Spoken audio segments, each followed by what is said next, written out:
We are recording. Good morning, everyone. Welcome to our COAF meeting this morning.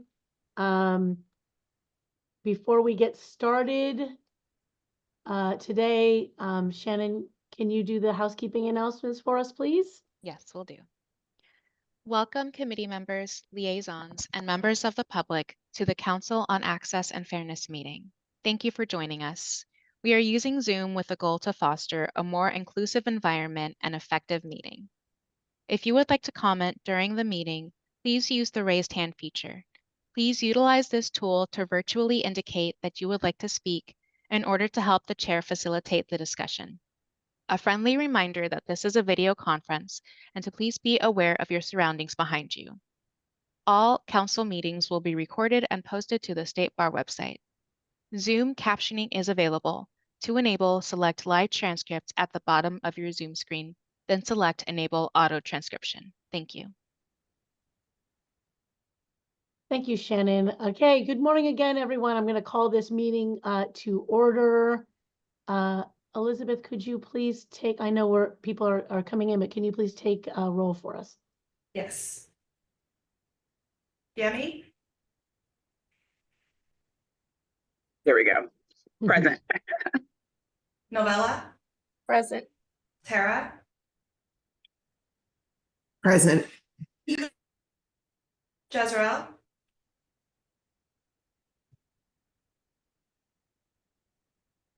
Jezreel, are you there? Okay. Tristan? Sorry, I'm here. I was trying to find the unmute button. I'm also on my phone, but I'll be switching to video soon. Great. I'm here. And Tristan's here. Shalak? Present. Angelica? Here. Judge Stephanie? Judge Michael? Here, good morning. Judge Kristen? I am here. Good morning again. So we do have a quorum, and I also wanted to acknowledge that we have our two board liaisons here, Trustee Buenaventura and Trustee Good. And we also have our incoming COAF members, a couple of our incoming COAF members present today. Good morning to all of you. So I'm going to call for public comment at this point in the meeting. As a reminder to members of the public who might be listening in, the State Bar encourages you to use the State Bar's form to provide us oral and written comment before the meeting. We did receive a public comment last week, which was forwarded to COAF members. It did not pertain to anything that is within the work plan or purview of COAF, but it was circulated to COAF members. I will ask at this time if there are any members of the public who wish to make a public comment, and we ask you to keep those to 3 minutes, and we will have a timer available. Yes, there is one person with their hand raised, and Great. I am allowing them to speak. Ray Hayden. Great. All right.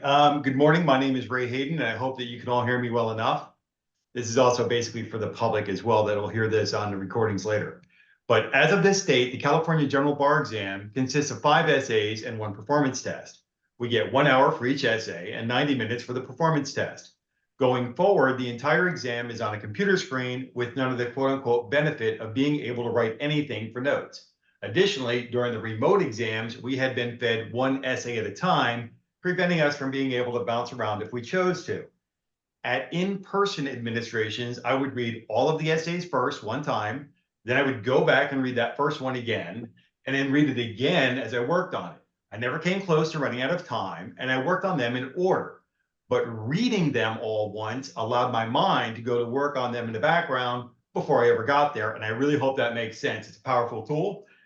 The February 2025 California General Bar Exam is going to be remote, at the very least within the state lines of California, but I continue to push for worldwide remote capability through authorized testing centers.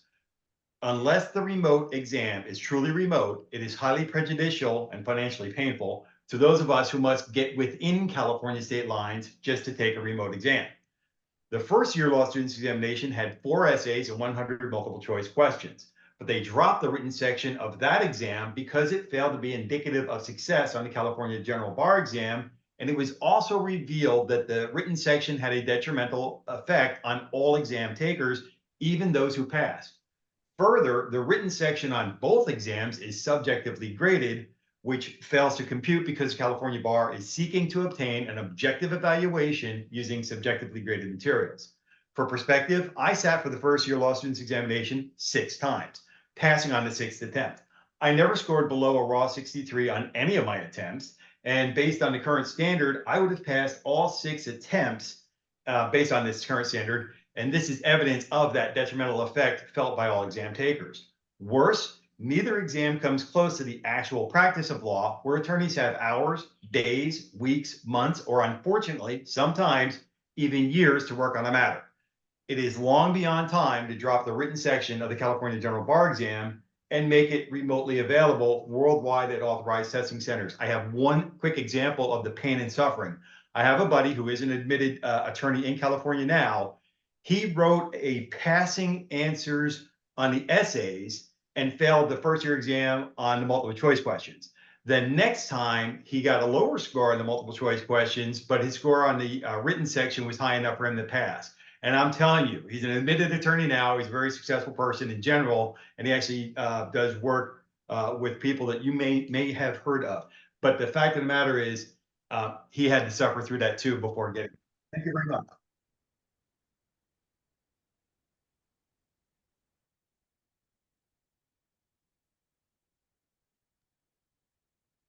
There are no other hands raised. Okay, thank you, Mr. Hayden. We have playoff music now. Is that what that was? That when your time is up? I wasn't sure what that was. Great. Okay, thank you. Seeing no other hands raised, we'll go ahead and end the public comment portion. Next on our agenda is the chair's report. So that's me. I want to acknowledge that today's meeting is the last meeting for some of our COAF members, including myself. But today, Novella and Judge Stephanie Chu Santoro roll off of COAF. So I wanted to just take a minute to tell both of them, and Stephanie, hopefully we'll listen to this later, what a pleasure it's been to work with you. Novella and I worked really hard on the legal aid grant proposals. A lot more work than I think we ever, contemplated was being done by State Bar staff and the Trust Fund Commission, and we were able to participate in that in the last couple of years. And so it's been really great to get to work with you on that, Novella. Judge Stephanie and I did not get to work together as much, but I just wanted to make sure that we acknowledged Stephanie and Novella as they roll off today. So thank you, Novella, for your service over the last 4 years. Deeply and greatly appreciated. We are a better group because you were in it. So thank you. I also want to take a minute to congratulate and recognize our new chair and our new vice chair. Moving forward, after today's meeting, or I guess after the Board of Trustees meeting, Judge Michael Rhodes will become the next chair of COAF, and Dean Shalott Guinness will become the vice chair of COAF. So congratulations to both of you. I know that COAF is in exceptional hands because it's being left to the two of you. So thank you. And I'm going to take a point of privilege at this point because this is my last meeting today. I had hoped actually to be in the same room with Elizabeth, but I have a sick kid at home and I didn't want to share the germs with Elizabeth. So I am remote today, but I wanted to take just a minute to tell you all, and I'm not going to get teary, But to tell you all what an honor it has been to serve with all of you these last 5 years. I had no idea when Elizabeth and I met for coffee in the now shuttered Starbucks down on Mission Street, how much COAF would come to mean to me, how inspired I would become, and how many brilliant and passionate new friends I'd be making in this group. I am so incredibly proud of the work COAF has done. I know that Michael and Shalak will move this council even farther. And this group truly lives the motto of never underestimate what a small group of dedicated folks can accomplish. We have done so much in the last 5 years, and I really cannot wait to see what you all do next. So I just wanted to take a moment to thank you all. And I really want to take a moment especially to thank Elizabeth Hom, who is the heart and soul of COAF. I will miss you all more than you know, and working with you all has been one of the greatest honors of my life. So thank you. Thank you all. And before I forget, I want to introduce you to two of your new COAF members who are on with us today. Cecilia De Leon is with us. She'll be joining COAF in just a few weeks. And Kamal Chakshi is also here. And there'll be one more member joining you, Yusuf, who could not make it today. But I have had the pleasure of meeting all three of them and actually have worked with Kamal and Yusuf on other things. And they will also continue the great work of COAF. So thank you both for being here today. And welcome to COAF. Okay, I got that through that part without getting too teary.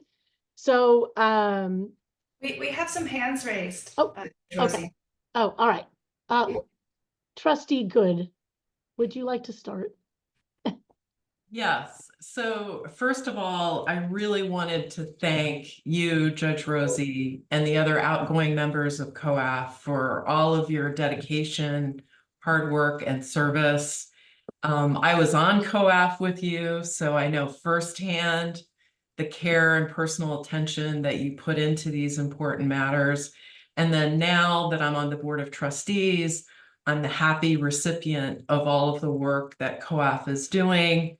Of course, Elizabeth is fabulous, but Elizabeth will be with us. And so I wanted to just take a moment to thank those of you who are rolling off. And I'm super excited about the new people rolling on and look forward to seeing all of your involvement in the future. So I just want to take a minute to talk about Judge Rosie. Judge Rosie has an incredible track record of service to the public and to the legal community. She has been a champion of LGBT plus rights, both for lawyers and for judges. She's involved in a lot of national organizations. She's been doing that good work for all of her career. And as a judge, presently and for at least a decade in the past. And, you know, we at the State Bar have been the fortunate beneficiary of her focus and attention and volunteer work. She's been on the Blue Ribbon Commission for the future of the bar exam. She and I were involved on some work with law schools back in the day. Judge Rosie led the charge on loan forgiveness and really push that forward in terms of getting data and other things to try to support a program. And there's a myriad of other things that I've forgotten, in addition to serving as a really wonderful chair and steward of COAF for the past few years. So I just wanted personally to thank Judge Rosie for all of her service, all of the things that she's done. I know she's not done, so I'm looking forward to seeing what she's on to next. And to thank her very much for all of this work. So thank you, Judge Rosie. Thank you, Sarah. Thank you, my friend. I appreciate you. You're so kind. And the answer is the Legal Service Trust Fund Commission is where I'm going next. So thank you. I appreciate your kind words. And you can't get rid of me either. So Shalak, did you have your hand up? I did, but as usual, Trustee Good said it much more eloquently than I could. So just on behalf of former members of COAF as well, Heather, Ryan, Sal, and all of those, and current members of COAF, thank you, Judge Kristen, for your dedication. It's truly meant a lot, and you've helped usher many of us into this really, really good work. And for those of you who don't know, in addition to all of her work here, Judge Rosie regularly volunteers to be a mentor and care for law students and up-and-coming lawyers. And I know my students are grateful to know she exists and that they can call on her, and I know there are many others as well. So thank you for everything. Thank you, Shalak. Michael, you know, this is not supposed to be, okay. Michael, I'm calling on you because I won't gild the lily. Thank you, Judge Kristen, for all of your work. We got you a little something on behalf of COAF. It's here. To acknowledge and recognize your work, and particularly the fact that you served 2 years as COAF chair, going as usual above and beyond the call of duty. So we appreciate you, we will miss you, and we will see you in your other roles and capacities going forward. Thank you so much. Thank you, Michael. Thank you, everyone. I can't say this enough, but and I know I've said this to all of you individually. This is the mightiest of groups, and the folks that I have met, all of you who are so passionate and dedicated to providing access and fairness in the state and beyond the state. It's inspiring to me, and so thank you. I'm really grateful to all of you, and thank you for your very kind words. Okay, we're gonna move on. I want to just let folks know, you know, we have an agenda. We're going to take some things out of order so that we can accommodate all the folks who are here today and will be presenting for us today. But we will start next with the director's report, which I think Elizabeth is going to give us. Thank you. So I'm just going to take just a moment to thank you, Kristen. On behalf of staff, we really just appreciated your hard work and service on COAF. We really are grateful for your engagement, your enthusiasm, and generosity with your time with us, and also, and especially when we've had to work on some tough topics. And then personally, I do want to thank you for your kindness and your support for me and for my staff. You've really made this work so fun and exciting. Despite it sometimes being hard and tough. So thank you. I do want to say that I'm really excited that both Judge Kristen and Novella aren't going far. They will be serving on other state bar sub-entities in the new term. And so I'm really excited for you to continue your work here, supporting the many state bar initiatives. So on to the substantive part of my report. As Kristen mentioned earlier, COAF has partnered with the Legal Services Trust Fund Commission to review grant applications for the Legal Aid Leaders Fellowship Program. This is funding that is dedicated to support law students spending summers at legal aid organizations. And so there is a statute that allows this funding, and the statute is set to sunset at the end of 2024, but the State Bar has advocated for an extension until January 2030, along with an additional increase in the set aside for these fellowships. Getting into a little bit of detail, the fellowships are funded from a $45 opt-out donation on attorneys' licensing fee statements. $5 of the $45 has been set aside for these fellowships. We've advocated for $10 of the $45 set aside to go towards the fellowships. We are currently waiting for the governor's signature on this, and we are very hopeful that he will sign it shortly. It is part of the state bar fee bill.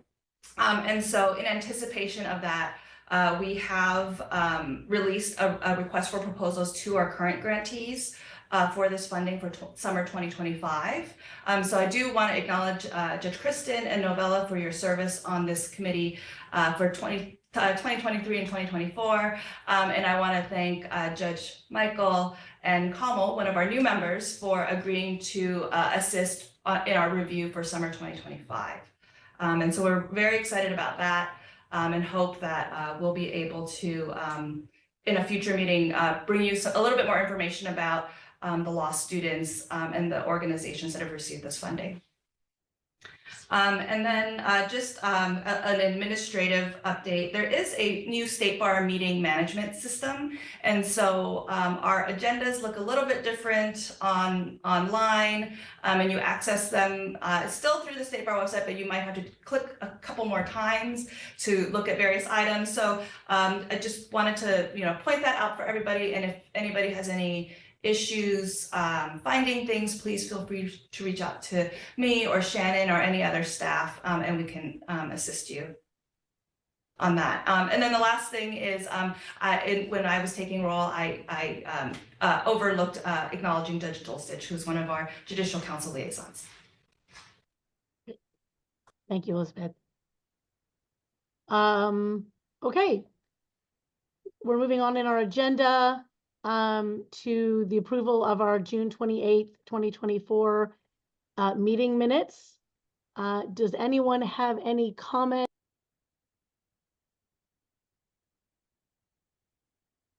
I muted myself, sorry, on the meeting minutes for June 28th, 2024. Seeing no hands raised, can someone please make a motion to adopt our June 28, 2024 meeting minutes? So moved. This is Yummy. Yummy moved, and do we have a second? A second. Thank you, Shalak. Shalak. And Elizabeth, can you please take a roll call vote? Yes. Yemi? Yes. Present. Yes. Novella? Yes. Tara? Yes. Jezreel? Yes.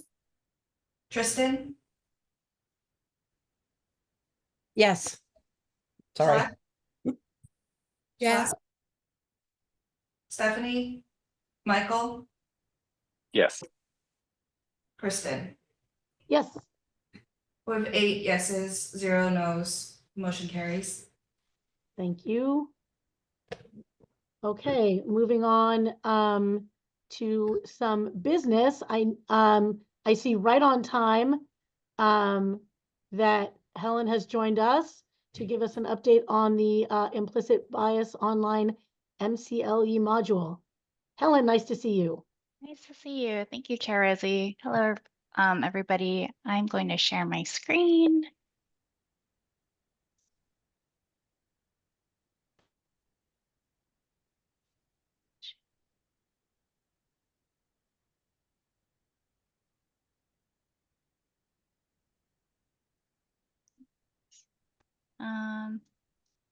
Just So once. we see your notes, Helen. Okay, let me.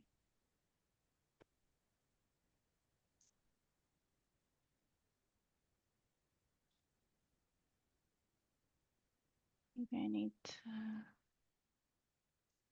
How's that? Yeah, we see this presentation now. Thank you. Perfect. Thank you so much. Good morning, everybody.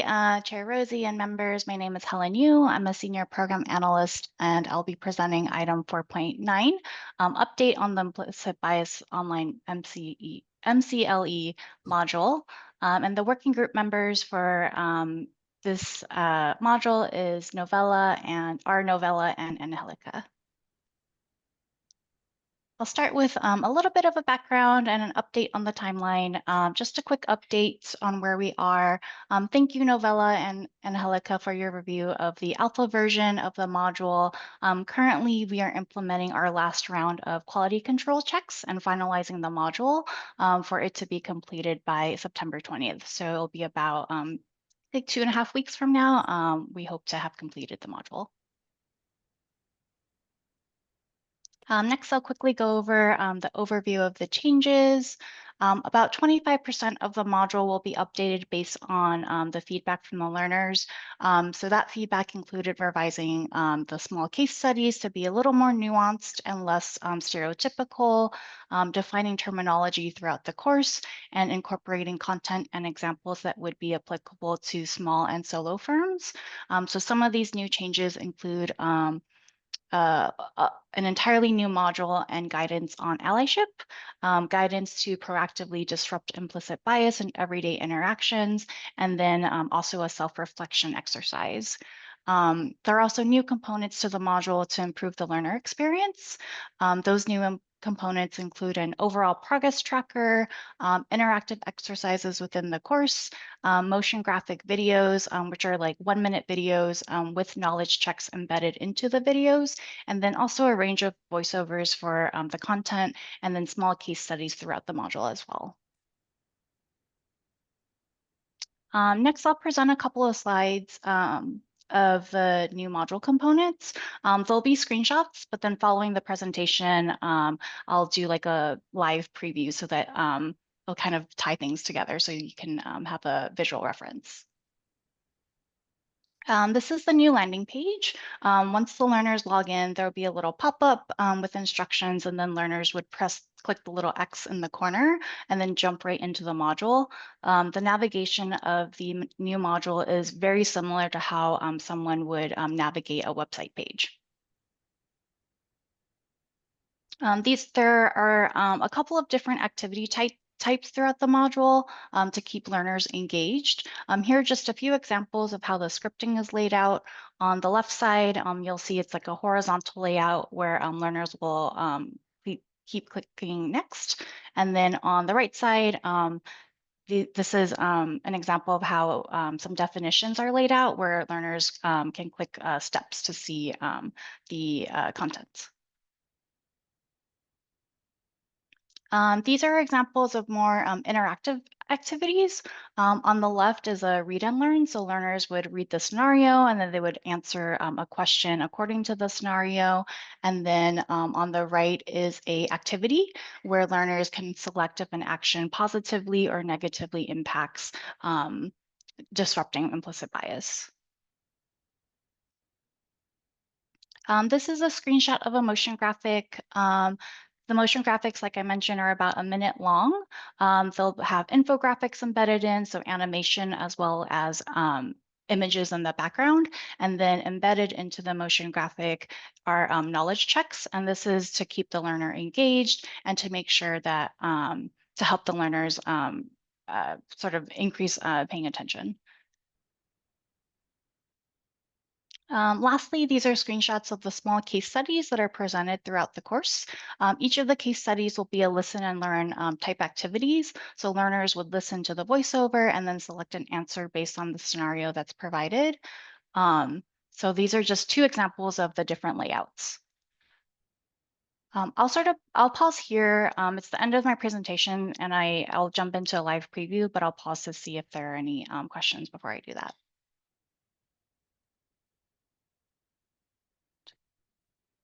I'm going to stop the share. I think Tristan may have raised her hand or their hand. Hi, Helen. This is Tristan. It looks great. I just have a quick question about the first slide. Why did you choose disrupting bias rather than language that matches the CLE requirement title, which is like reduction and or reducing bias? I'm assuming that's the credit, right, for this one, the 1 hour? Yes. Bias reduction strategies. Correct. That's right, Tristan, and I can take this question. This is an update to an MCLE that COAF had helped develop when the rule changed from requiring 1 hour of elimination of bias credit to 2 hours.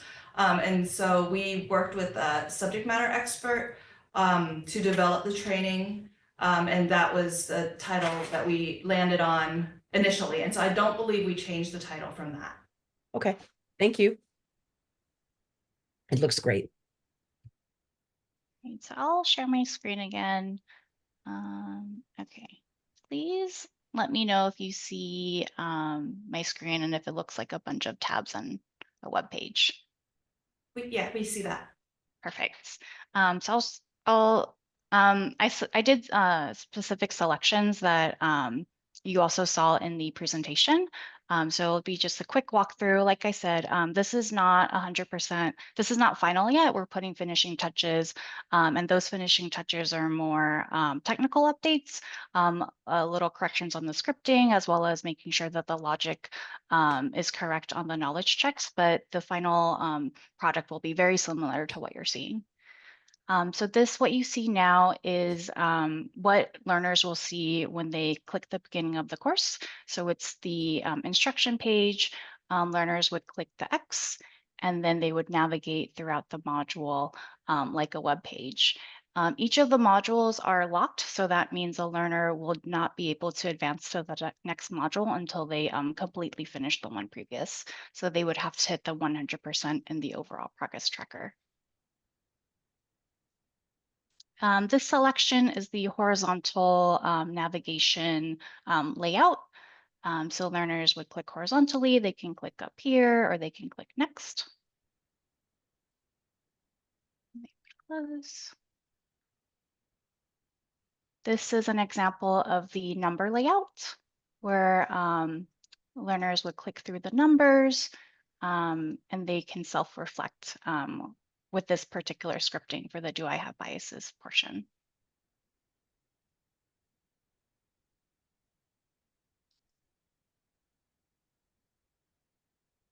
This selection is the motion graphic. They would click into the begin. I don't believe my volume would work because it is through my headphones, but we do have closed captioning for all the videos. And you'll see the animation here as well as the images in the background. You'll see more animation. So it is meant to be very engaging and a mixture of different styles of content delivery.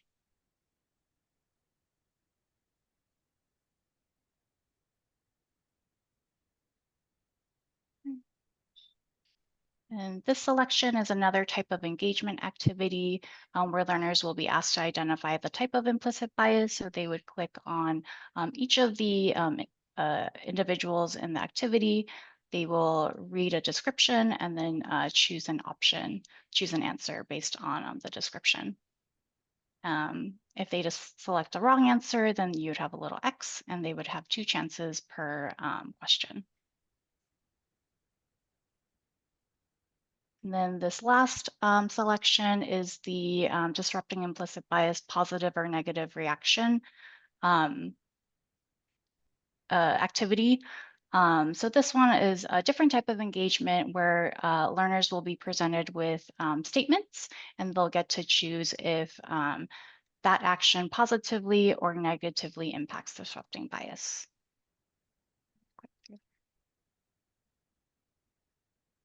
And each of the modules have a knowledge check. Those are 2 questions per module, in addition to a module summary.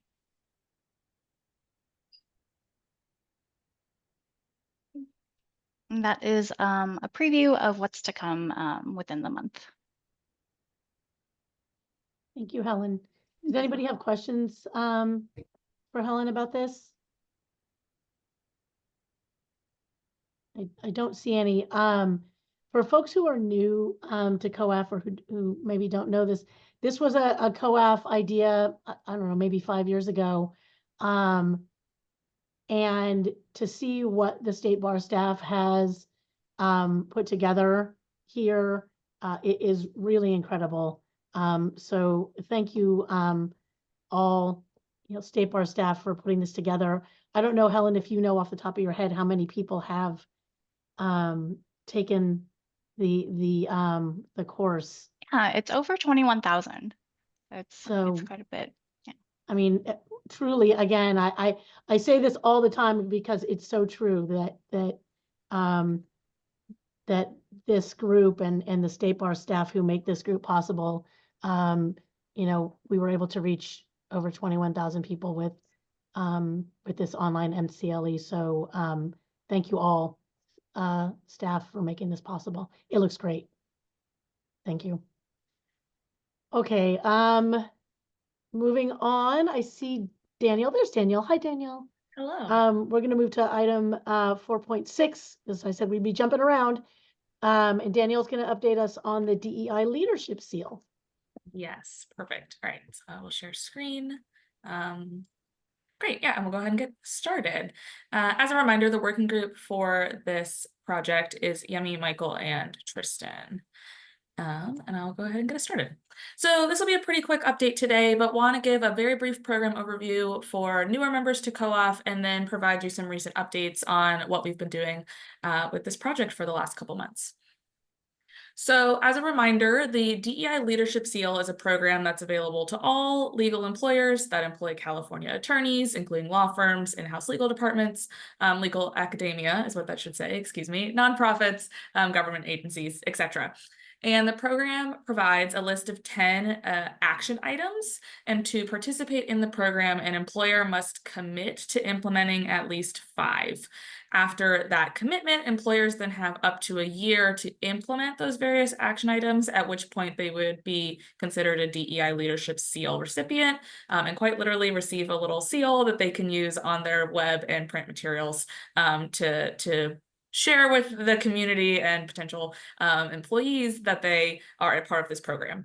And there are a couple tiers to the program, such that employers who implement 5 of the action items will be recognized as bronze tier recipients. If they implement 7, they're recognized as silver. And then if they implement 9 or 10, they are recognized as gold tier recipients. So moving into the updates, we launched this program at the beginning of 2023. And so that first cohort of committed employers had until June of 2024 to implement those items that they committed to. And after doing our review of those applications as they came in, we ultimately were able to announce 16 new seal recipients. There were some employers that for various reasons are stepping away from the program at this time. And also there are some employers that are continuing to be dedicated to this program, but asked for more time. They're not quite ready yet to fully implement 5 or more of the action items. This new group of 6 additional seal recipients brings us to a total of 66 seal recipients. And there's some coincidental number happening here, and that 33 of those folks or employers received the seal in 2023. We've been able to announce 33 so far in 2024, and then we have another 33 employers that are committed. So we have a very equal split right now. So very excited to see this program continue to grow. What we are working on, continuing to work on now, is potential changes to the action items. So you may recall that at the last COAF meeting, we had a great discussion around potential changes to the existing action items or potentials for new action items, and want to kind of summarize where that conversation has landed at this time and where our next steps are, but wanted to put in front of you again briefly what the current action items are. So the first 2 are required. We require that employers collect and maintain demographic data and create and share with us a strategic DEI plan. And then after they satisfy those first 2, they must pick, any combination of those below. And some of those are things like calculating staff turnovers and promotions by various demographic categories, comparing their California attorney hire demographics to the California attorney population, doing stay and exit interviews with their staff, doing surveys of staff to gather feedback on the organization's DEI efforts, doing implicit bias training, and so forth. And so the working group met after the last COAF meeting to continue that discussion, to talk about potential changes to the action items. And again, the reason we're considering changes to these action items is because there's kind of this spirit of continual growth or continual improvement baked into this program. And so we've said from the outset that this is something that will ask more of employers over time. And so some of the ideas that came up both at the COAF meeting and also in our working group meeting thereafter was requiring employers to provide updates to their strategic plans and other existing action item materials, reflecting on this is what we laid out, how have we done, have we met our goals, do we need to change our goals, providing some information around that thinking and that continuing strategic planning. Similarly, increasing the documentation required on outcomes of various action items related to data analysis, so their demographic data or comparing attorney hires to the California attorney population and so forth, thinking through if we might want to or should include or require employers submit additional documentation to verify implementation of those action items, Also, we discussed clarifying current action item requirements. For example, there is a action item on implicit bias training, and as written, it can be interpreted pretty narrowly that training needs to be specifically and only on implicit bias, but that was not the intention. And so, helping employers understand what other types of training might meet that criteria. And then finally, we've started conversations around creating potentially new action items that are sector specific or like a set of 2 or 3 action items of which an employer would choose one. So they're all related in some way to like financially investing in DEI. So whether that's supporting employee resource groups or supporting employees that may be running for a position in an affinity bar association. We're talking through what those action items would look like, but that's the spirit of that idea of grouping them in some way to give folks a little more choice and more options. So what we're doing in this work next is staff have scheduled a series of focus groups with SEAL recipients and committed employers. They'll be sector specific, and those are actually kicking off next week. And we plan to discuss with those employers what action items were easiest or hardest to implement and provide documentation for, what, if any, other DEI practices their organizations are currently implementing, what else are they already doing, what changes, if any, would they like to see to the action items, and then get their sense of if there are new action items they feel like the state bar should consider. Is there something they're already doing or they're considering doing and think is really important and valuable for us to build into this program. But I wanted to put this list in front of you all today and the brief reminder of our conversation last time to see if there's anything specific you all want to make sure we ask during these focus groups or any ideas that you think we should float during this process, since this will be kicking off just next week. So I can open it to any questions or thoughts at this point. Does anybody have questions for Danielle or the working group on this? I know we had a robust discussion about it in June, but anyone have thoughts? Yes, Novella, I see your hand. Thanks. Yeah, I would be curious just how the different organizations, staff, I guess, implementing the items for their SEAL initiative. Like, I think a lot of organizations, at least when DEI was first becoming a thing, would try to house it with like one staff person, but it seems like you need organizational wide buy-in to really carry it forward. So I think maybe the ones who are in the focus group might have good ideas about how to structure that for longevity. Great. Thanks, Novella. Does anybody else have thoughts on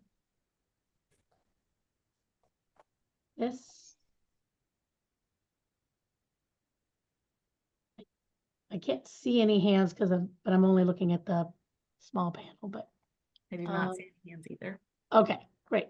Well, All right, not seeing any. Thank you, Danielle, and to the members of the working group for all the hard work that you are doing on the seal. Another tremendous idea born here in COAF. So thank you all for this great work. Okay, and continuing to move out of order, we're going to move to item 4.14, which is our liaison report from the Judicial Council. We have Judge Dolchitz with us. Yep, there you are still. And thank you. I want to just thank you, Judge. Since you become our liaison, I don't think you have missed a single meeting. You are here more than some COAF members, and we are incredibly honored and grateful for the time that you take to be here with us every single time. So thank you. Well, thank you. And thank you, Judge Rosie. You've been a great leader of this organization. I think I've been here 3 years. And I do have to tell you, though, this is my last meeting. I am rotating off the advisory committee on providing access and fairness this month. So you will have a new liaison, which I'm sure will do a fantastic job. It really was also a learning experience for me. And I loved seeing how the Judicial Council's PAF committee and COAF are going down similar paths and communicating with each other. And I think it's a good partnership that we can keep up. But I did want to just fill you in on our most recent meeting. PAF met on August 15th, and at that meeting, there were several updates discussed relating to various projects from our 2024 annual agenda and from our language access subcommittees. One had to do with signage and technology grants. The draft report on this for cycle 6 with recommendations and proposed allocations to fund 18 courts is making its way through the approval levels. That report will come to the Judicial Council on September 20th. Once approved, inter-branch agreements will be drafted and the awarded courts will begin their programs. Another project is public outreach for the online California Courts Self-Help Guide. Our language drop-down feature on the self-help guide that links to newly translated web pages and existing multilingual resources in the top 8 languages is now complete. Once those pages go live in September, our staff will work with the Language Access Subcommittee to help conduct public outreach to ensure that multilingual resources on the self-help guide, including materials for remote court hearings, are reaching our LEP communities. And the carryover project from 2023 should be completed by December of this year. One of our new projects is to develop training for court staff on the appropriate use of machine translation tools. Our language access services contracted with the National Center for State Courts to develop training and resources for our court staff, including our court clerks, self-help center staff, language access representatives, on the appropriate use of machine translation tools within the courthouse. This project, in partnership with the Judicial Council's information technology staff, is going to support the courts and ensure that voice-to-text technology, including the California Courts Translator tool that's being piloted in 31 courts, is being used appropriately to promote language access in the courts. Work products will include webinars and graphic job aids. Once this project is completed, which we anticipate will be the spring of 2025, the National Center for State Courts will present its finding from the research and webinars to PAF's Language Access Subcommittee. Our 2025 annual agenda is currently in the drafting stages, so we anticipate voting on that at the next meeting in October. So it will become effective the next calendar year. And there's always public access links to that if you're interested in those meetings posted on our Judicial Council website. So that's my report since our last meeting. And again, it truly has been a pleasure working with you all and watching our sister organizations make progress in so many different areas. Thank you, Judge, and thank you again for all the hard work that you have done. I can't believe it's been 3 years. But so thank you, and thank you to the Judicial Council for continuing to partner with COAF on all of these projects and the great work that you're doing. So thank you for that. And I know you have other important commitments, but you are welcome to stay here with us, and I hope you do for as long as you can today. I will. Thank you. Thank you. Elizabeth, next on our agenda is a presentation on the productive mindset and structural intervention program that we have for California bar exam takers. And I believe that Dr. Quintanilla is going to make a presentation to us, but I don't see. I don't see him just yet. We have him scheduled for 11, and we are running a little bit ahead. I can provide updates on 4.3 and 4.4. Okay. Well, if that's okay. That sounds great to me. Okay. So 4.3 is an update on the, 4.4 and 4.5. 4.4 is an update on the attorney census work. So we had a working group with Yemi, Jezreel, and Tara, who provided feedback on the expansion of some categories related to race, ethnicity, as well as edits to the disability categories on the attorney census. I believe those suggested revisions are now either have been reviewed by our board liaisons, and our colleagues in the Office of Research and Statistics are working on getting those changes implemented for the next attorney census, which will be deployed later this year. So thank you to our working group for your really incredible feedback on that. And although not officially part of the working group, Judge Michael also took the time to review some of those changes to provide his feedback. So I wanted to acknowledge him as well. Are there any questions on the attorney census? Okay, if not, I can move on to our update on 4.5, which is an update on the inactive attorney survey. So just as a reminder, when the State Bar published the 2023 diversity report card, it also included a profile on inactive attorneys, where attorneys that were seeking to go inactive were provided a short survey. The findings from that survey were really interesting, and so to better understand why attorneys are seeking to go inactive for reasons other than retirement, we are revising the survey. We had a working group of Kristen and Shellac meet with staff, I think just last week, to provide feedback on the survey. We are also going to be conducting some additional focus groups and hope to also deploy this revised survey before the end of the year. So thank you for that work. And if there are any questions on that, I can answer those too. And I do see Dr. Quintanilla has joined us. I do as well. Anybody have any questions for Elizabeth on the Inactive's attorney survey? I know I roll off, and so I roll off that working group too. But this is a really, really interesting area. And I think that the work that COAF will be doing and is doing on finding out why folks go inactive it is really going to be pretty groundbreaking and will give us a lot of really important data from an access and fairness standpoint, and really it's the state of our profession. So I encourage new folks, or maybe we already decided who was going to replace me, but if you're interested in this, it really is fascinating work. Shellac and I got to preview some of it last week, and it's really important and great. So thank you, Elizabeth and staff, for that. Okay, Dr. Quintanilla, I see, can you hear us okay?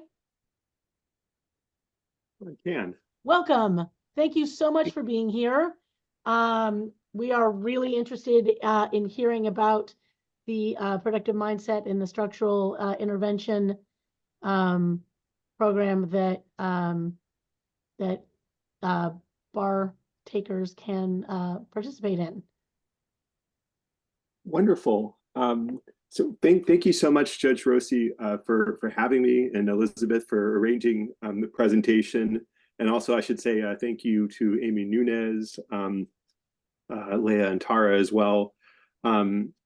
It's really because of this collaboration and partnership with the State Bar of California that I'm able to share this work on behalf of the Equity Accelerator, previously Mindsets in Legal Education.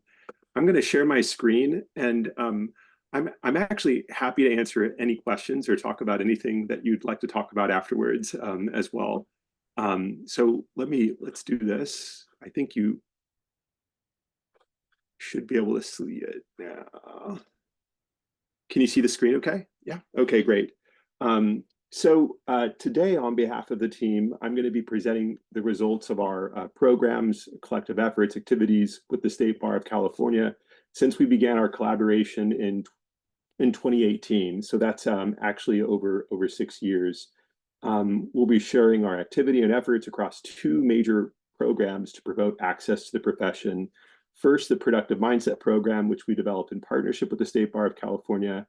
And then next, I'll share a research that provided a base of empirical evidence to inform the selection and shift to a new cut score, which has really benefited all applicants, and especially applicants belonging to structurally disadvantaged groups preparing for the California bar exam. So this work really speaks to a central question. In short, can coupling psychologically attuned programs and structural innovations and changes to the bar exam promote diversity, equity, and inclusion? Can doing so promote access to the legal profession? And I believe that the research that I'm going to share today through the EA will show that this is possible.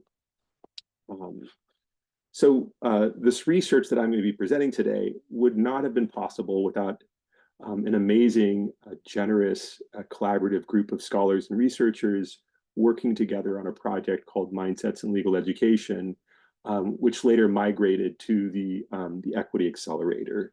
So I'd like to first acknowledge with gratitude that the research was made possible by this multidisciplinary group of co-PIs and collaborators, with special thanks to Dr. Mary Murphy, Dr. Greg Walton, some of the kind of senior social psychologists on the project, Dr. Sam Ehrman, a legal scholar who's really been thinking about equity and legal education in the pipeline, one of my co-authors, Dr. Heidi Williams, and Dr. Michael Frisby, especially for the second research project that I'll be talking about today.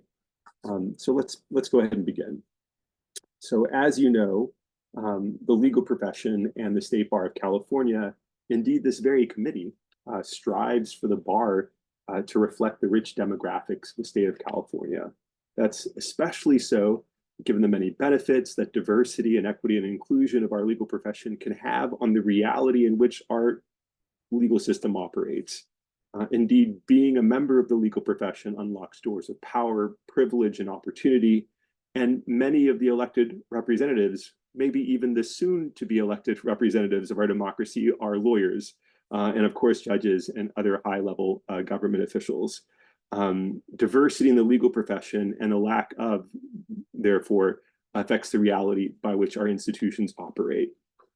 Yet, as we know, there's a stark lack of diversity in the legal profession. For example, here in California, while white attorneys account for nearly 68% of California attorneys, people of color constitute 60% of the population. Latinx and Black attorneys are underrepresented among California's attorneys in comparison to the statewide population. And one reason for this is the way that the bar exam operates and the disparities that are produced year after year. While California has the second highest number of applicants seeking to join the legal profession each year, it has one of the lowest bar passage rates in the country. This is from before 2020 and our work with the State Bar, but historically, passage rates frequently fell below 50% for any given exam. But in 2020, our team was able to review data for over 85,000 applicants at the level of applicants, and we examined ultimate pass rates. That means after repeated attempts, whether someone actually passes the bar exam, which is what's being presented here. And we saw large disparities in bar passage rates for Black relative to white, as well as substantial gaps for other minorities. For example, as you can see here, 80.5% of white examinees eventually passed the bar exam, whereas only 53.1% of Black examinees eventually passed the bar exam after multiple attempts during this period. In a second research project, our team collaborated with the State Bar, and we gathered data from multiple cohorts of test takers. Here, this reflects the community from 2018 to 2021, amounting to over 6,500 test takers in this sample. And we analyzed the distribution across racial and ethnic groups and found that underlying bar exam scores varied between racial and ethnic groups. That said, you'll see this kind of grouping, this almost common grouping near the 1350 mark. We then grouped applicants consisting into these two groups, structurally disadvantaged and structurally advantaged applicants. This will be important and I'll unpack it later, but basically we combine members who are racial and ethnic minority groups and white first-gen college students in a group of structurally disadvantaged applicants. And then we combined white continuing gen students, continuing and generation college students into a group of structurally advantaged applicants. And we again found these disparities across these different structurally advantaged and disadvantaged groups. By the way, I should say that the data that I'm presenting today might be new to the committee, so you might find it interesting to kind of see some of the patterns. I'm not sure that this has actually been something that you've seen before, so I'm sharing it this way. But for 40 years from its inception, I should say, not turning to the cut score, until 2020, the cut score stood at 1440. And this score is a crucial benchmark, effectively delineating between socially advantaged applicants, as you can see, and socially disadvantaged test takers.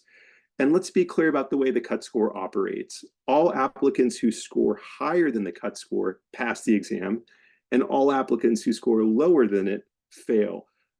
It's important to note that this setting of this cut score is not a uniform process. And in fact, each state has the autonomy, and many states do select very different cut scores. At the time that this was set, it was the second highest cut score in the country. But in short, the selection of this cut score is a policy choice that in effect goes about shaping underlying group-based disparities, or maybe exacerbating underlying group-based disparities on that continuous score.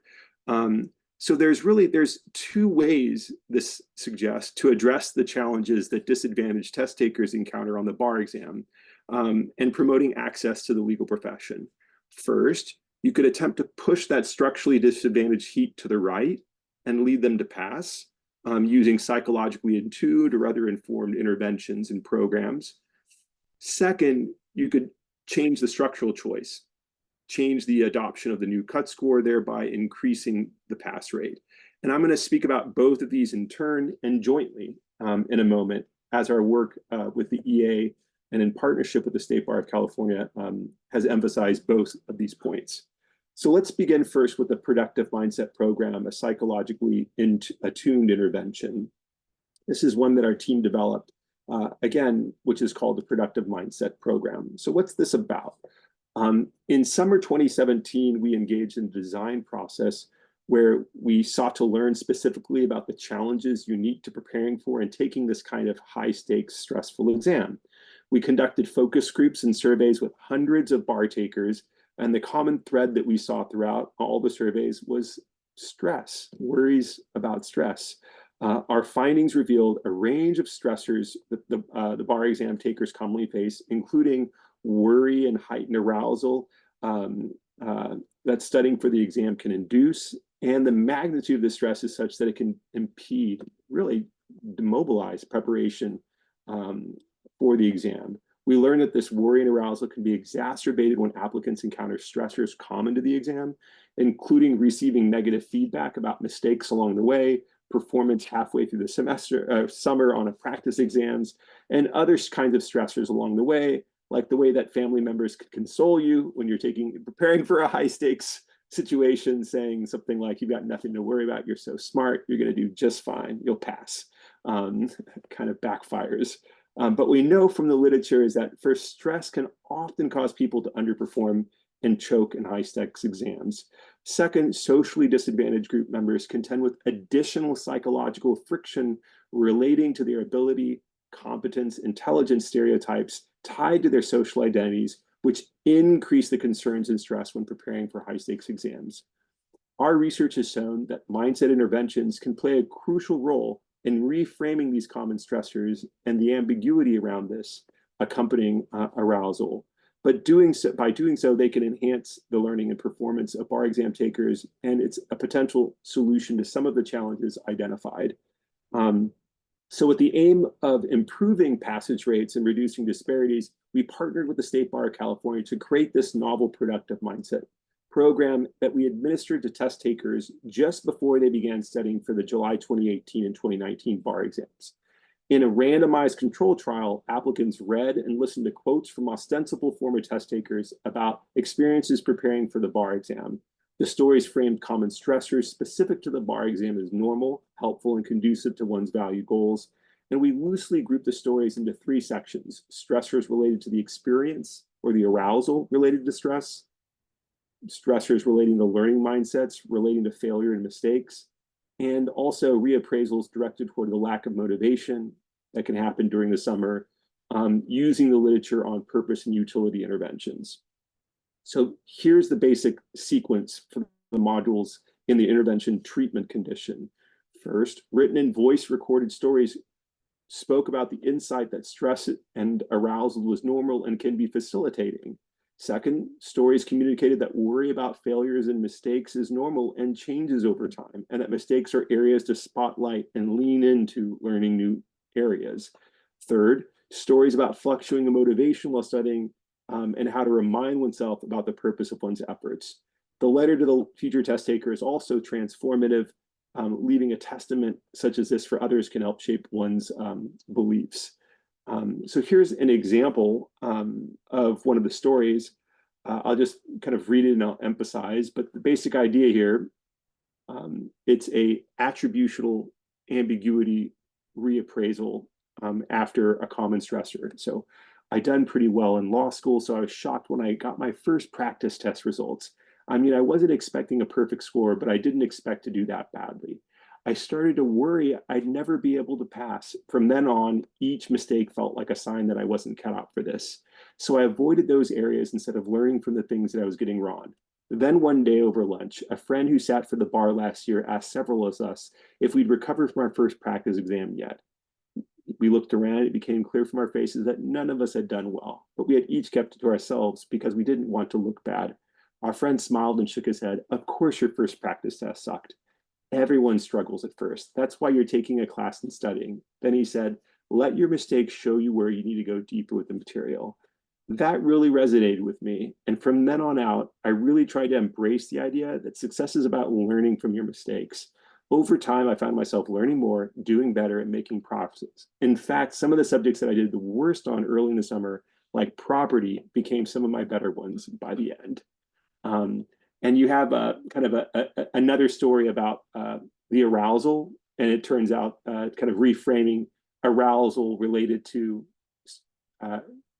your body's stress response as actually being helpful and facilitating for the study process, energizing you. So here's the timeline of the intervention. Participants completed a recruitment survey through the State Bar's exam enrollment portal around March and April, and those that consented received the intervention link in May. They completed the intervention right as they prepared for the bar exam after law school graduation, and they studied until July when they took the bar exam. Once bar passage data was made available, usually around December, we basically paired it with the data from the program. So what were the results? Here we're looking at our treatment effect sample, people who actually took part in the program, and it included 630 test takers in the randomized control trial. We found a significant effect of the intervention on changing beliefs and construals about stress and arousal among members of structurally disadvantaged groups. In the control condition, these beliefs about stress and arousal did not change between the enrollment period in March and the time after the program was received in May, But in the treatment condition, we observed a statistically significant improvement in change in beliefs about stress and arousal when studying for the exam. Essentially, it's leading people to think differently about the arousal related to studying for this exam. Now, the question becomes, what's the impact of this, though? Well, we can then turn to the bar passage rates themselves, again, looking at the same sample, and we found a significant effect of the intervention on bar passage rates for structurally disadvantaged test takers. The predicted probability of the passage in the control condition was 39.6%, and in the treatment, it was 55%. For advantage group members, however, there was no significant difference between treatment and control. So why might this intervention have the effect for members of socially disadvantaged groups? Well, we found that for these group members, the intervention had an indirect effect through this change in beliefs about stress. That is, it led everyone to think differently, to reconstrue the way that they respond to stress and arousal when studying for this kind of high stakes experience, leading them to go from a stress is debilitating to a stress can be facilitating perspective. But we found that the link from that changed reconstrual onto bar passage rates was only effective for structurally disadvantaged group members. And I think here we need to pause for a moment and see that when you go back to the heaps, you'll recall that structurally advantaged takers were actually to the right of the bar passage cut score. So essentially what's happening here is everyone receives the benefit of the psychological well-being from the program, but it's structurally disadvantaged test takers that in being pushed, the heap being pushed to the right, they're actually seeing that translate into bar passage rates. So that bump to the right for the distribution of structurally disadvantaged applicants translated increased risk, especially for those within reach of the cut score. So after 2018 and 2019, we continued to make the program available over time. Previously, it was an RCT. Then we just made it available straight away to all applicants. And here you can see that year over year, our analyses reveal that for structurally disadvantaged group members, they continue to receive the benefit of the program relative to those who didn't participate. And this is especially so for July exams. Again, I want to suggest that the reason for this is that the July exam, historically, applicants were always closer and within reach of that cut score. So you could actually see the bump being translated across the finish line. For people who are further from reach, they receive the psychological benefits, but it can only go so far. It can only go so far. So let's now turn to our second class of activities, the potential structural shift and change. So here you'll recall the prior cut score of 1440 distinguished between these two groups. So addressing the seeming inequality or inequity by selecting a new cut score might be another way of enhancing access for members of structurally disadvantaged groups.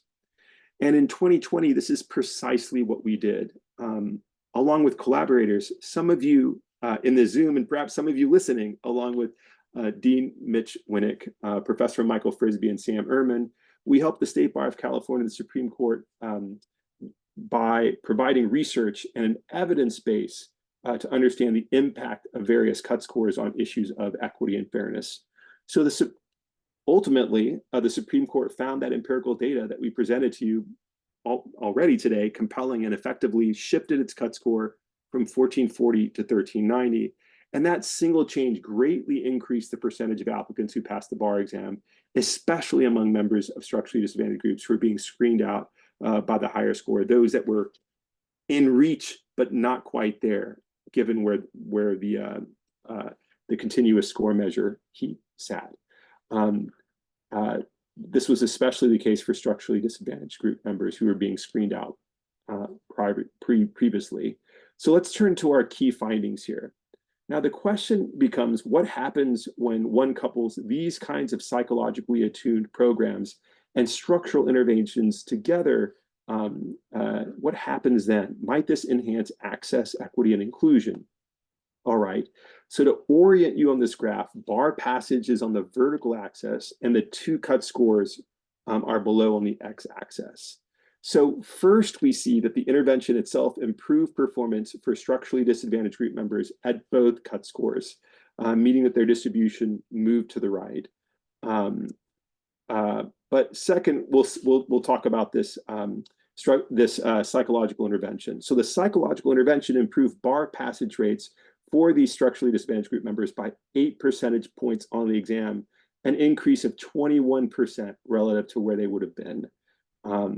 Then we saw that by engaging in the work with the State Bar of California and the Supreme Court, and leading to that change in cut score, this boosted pass rates by 14.5 percentage points, which is 37% increase from where this group would have been absent that change. However, jointly, the passage percentage rate, passage points increased by 22 percentage points, and that's a remarkable increase of 57.1%. This suggests that absent the work that and the partnership that we engaged in with the State Bar of California and working together with the Supreme Court in doing this, there would have been 57.1% less applicants passing under the old cut score without these kinds of tools being offered. So this example reveals that the combined effects of these kinds of programs and efforts can enhance access to the legal profession for all groups, and especially members of structurally disadvantaged groups. So just to summarize, diversity, equity, and inclusion poses a challenge to the legal profession, in part because the bar exam is a high-stakes standardized exam in which members of structurally disadvantaged groups leak out from the pipeline in the legal profession.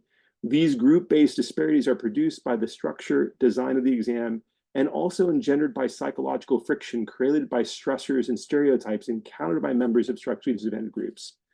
Psychologically attuned programs, such as this one, can be designed to help address this friction.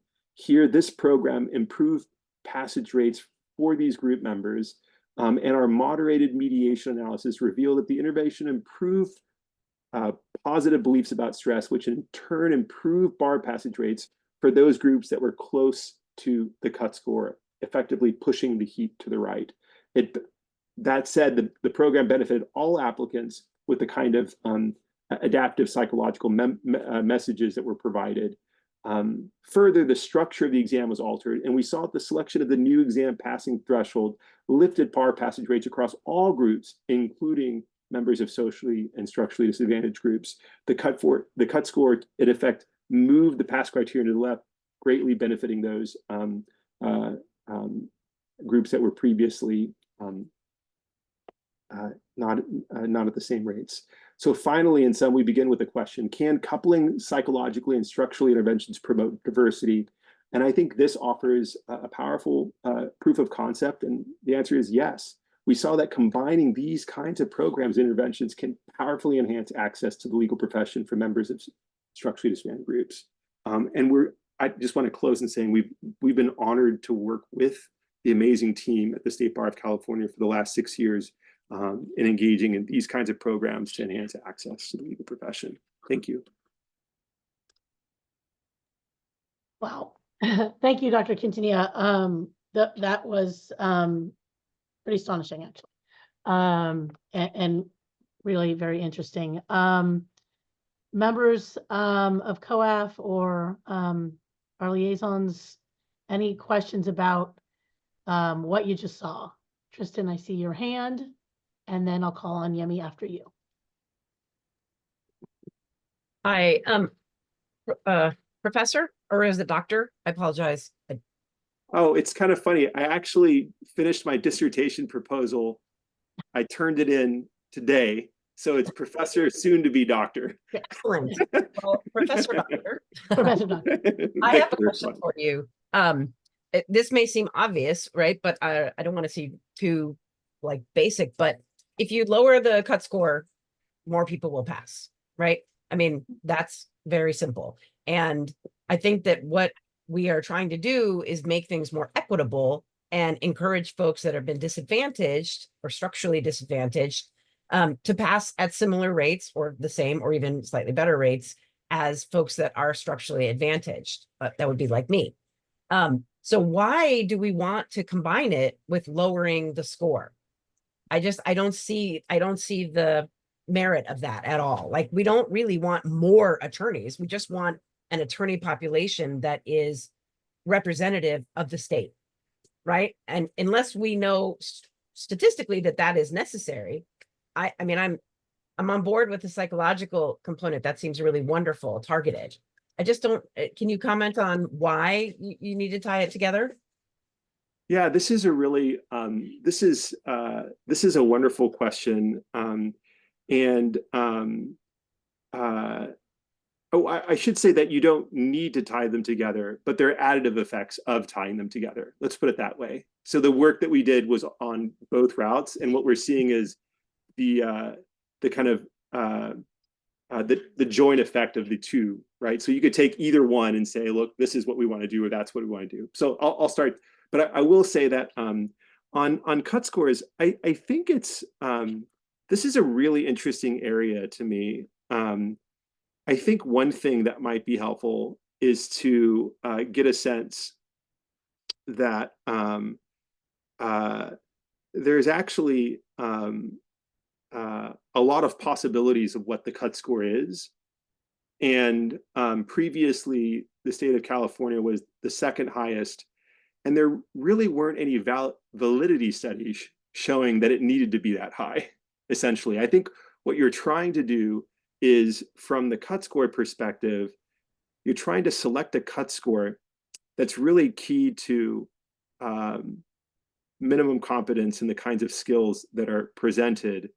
But our own work really shows that if you take a look at even the territory of where existing cut scores are across the country, you don't really see a relationship for some of the common metrics that you might think that we could employ anyways for thinking about minimum competence, like complaints by clients or discipline and so forth. There's just no relationship there with those kinds of things.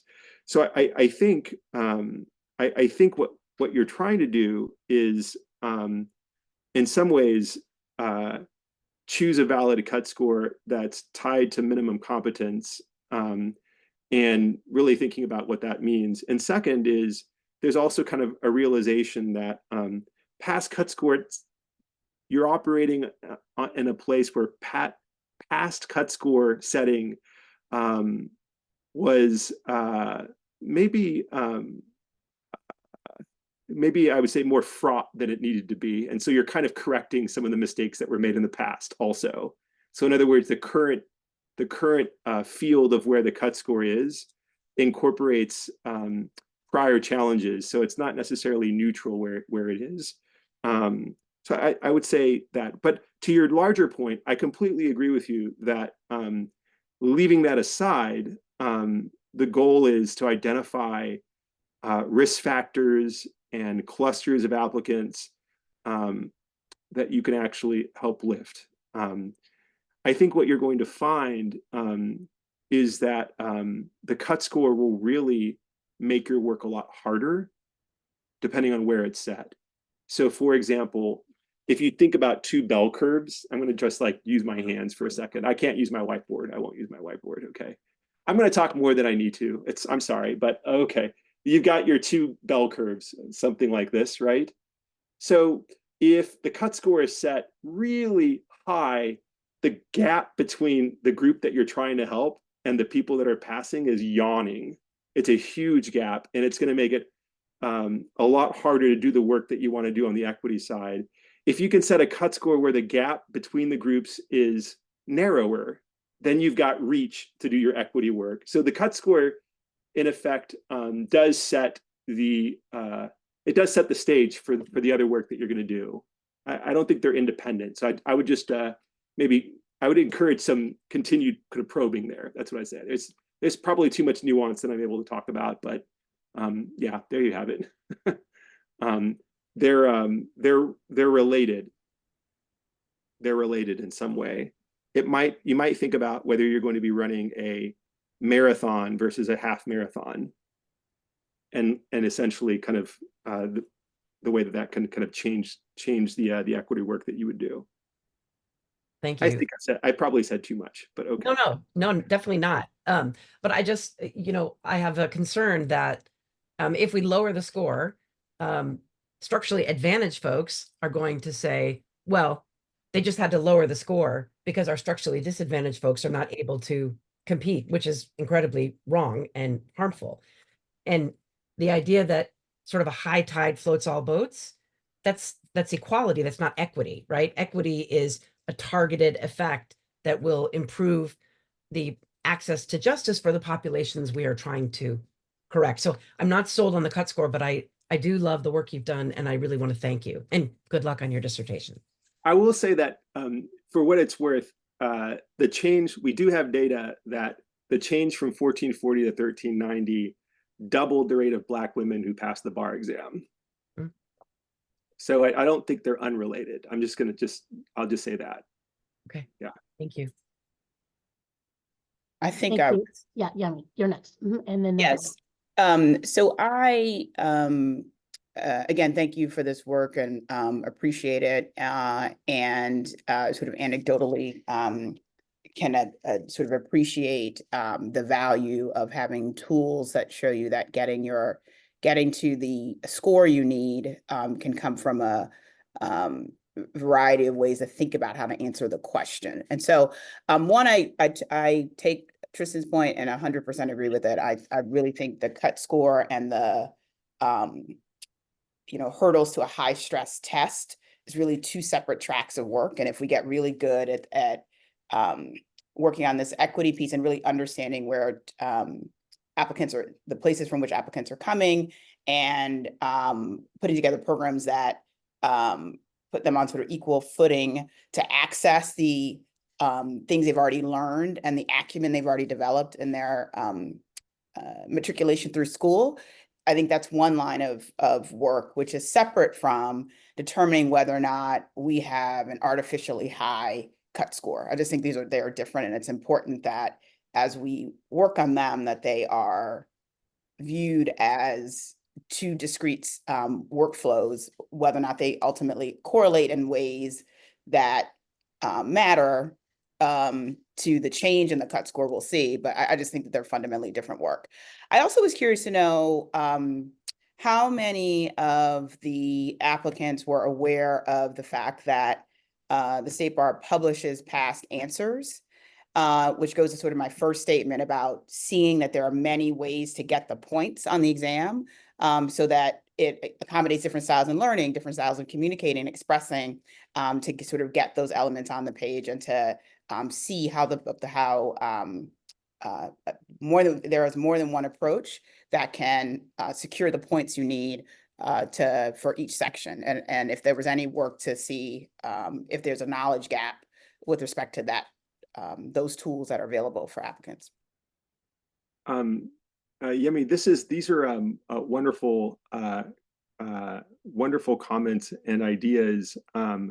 Let me turn to the second and third insights that you shared. I couldn't agree more, and maybe I should go back to tying this with Tristan's point. I couldn't agree more that it is possible to identify clusters of applicants and risk factors for applicants who are being held back by particular kinds of barriers, whether that's like knowledge barriers, whether it's time barriers, whether it's psychological barriers and others. One is able to cluster and find out who they are, essentially, and then try to calibrate specific interventions for them. Not all of them will be psychological, right? I think you're suggesting, and by the way, we've seen this, I don't want to get too far ahead of myself on kind of going down the skis, but we've done some work with the LSAC, for example. And what we have seen is that a lot of people come to these high stakes standardized exams without without kind of the knowledge of what's out there and where to get it, basically, and kind of what's on the exam and these kinds of things. That knowledge gap is related to some of the equity gaps you're talking about. And so if you can find ways to create better pathways, right? So you're essentially kind of sharing those pathways with people who otherwise wouldn't have access to them and making it available, that can be very, very helpful. It also takes away some of the concerns that people might have that there are insiders and outsiders who really know how to do this well, right?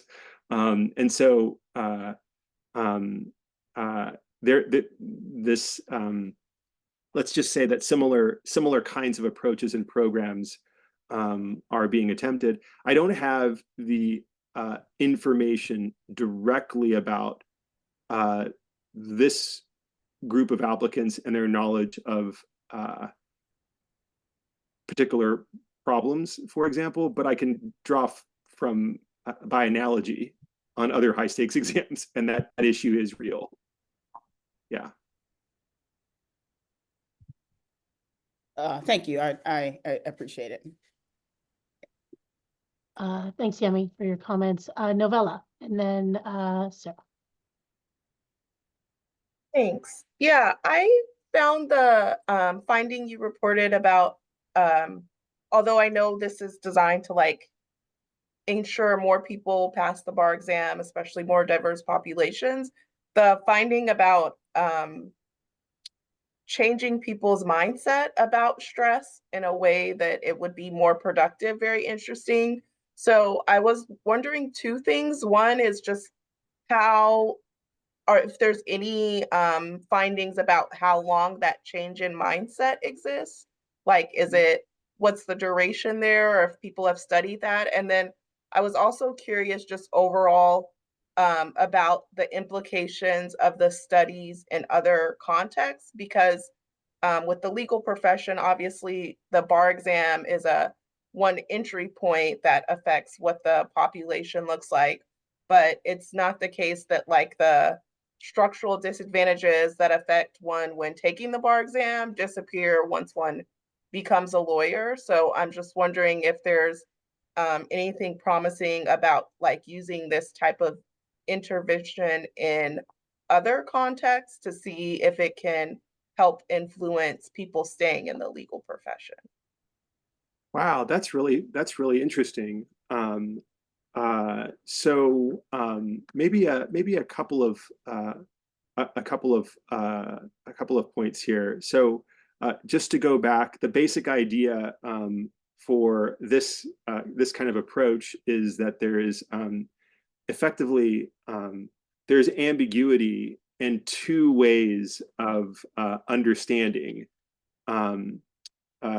two ways of kind of resolving ambiguity around what it means for your body to feel essentially aroused or stressed, right?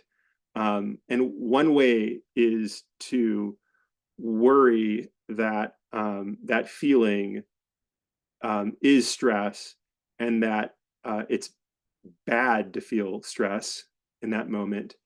And then then you start to worry about the fact that you're having the stress and that you're worrying about the worries around stress. And it starts to kind of leak away your ability to focus on what you need to be kind of attending to. Essentially, it creates friction, in other words. The other approach is to see that your body is doing this, but yes, that's your body rising to meet the occasion, and that's going to be helpful to you here, right? And so it's essentially kind of a stress is enhancing. The team of researchers that have studied this, I would say the most would be Aaliyah Crum out of Stanford and Shannon Brady out of Wake Forest. It's been applied in several other settings, not just in high stakes exams, but it can also be stressful in taking a class, for example, or in education settings, or in kind of in business settings. My thinking about this right now is that these kinds of reappraisals are helpful and localized, but I don't think that they are really designed to lead you, for example, to like permanently think differently about stress. It's just a little attributional ambiguity that's being shaped in helpful ways, but at the right time. It's like precisely at the right time, and it leads to a better outcome in that setting. But it's not changing your like worldview about stress, for example, right? So that suggests that if you could find and spotlight other scenarios, like practicing law, maybe preparing for your first case, right? Maybe getting up and having your first oral argument or your first jury trial or these kinds of things. Yeah, that could be effective. That could be effective. It's in those kinds of points where it's this is the first time you're doing this, and you kind of haven't been thinking about your body's response yet to that kind of setting. If that makes sense. Yeah. Thank you. Sarah. Thank you, Professor Quintanilla. That was super interesting, and I'm going to look up your scholarship now and read more about it. And, you know, I was aware about this program and the fact that it works, which is fantastic. I wanted to pile on a little bit to Novella's question, because obviously we're concerned about bar passage rates and getting people in the door, but we also want to keep them in the legal profession, right? And we want people to advance. We also want people to stay in law school, right? And we don't want them to drop out. And so I was just wondering about sort of the application of this to those aspects of kind of the legal career, which I personally find, you know, very interesting. And I think it's something we need to be thinking about. And then second, you had mentioned that structurally disadvantaged groups, you were focused on first generation students. I was wondering, in part, and I was wondering how that was defined. It obviously cuts across racial and ethnic categories, because that is a topic that is very much of the moment right now, I would say. And so I was sort of curious about that and how you were able to determine that, because it's not presently something on the state bar's demographic form, nor is it presently on a lot of demographic forms, government law firms, but it is an emerging issue and one I personally have been spending some time thinking about. Thanks. Oh, okay.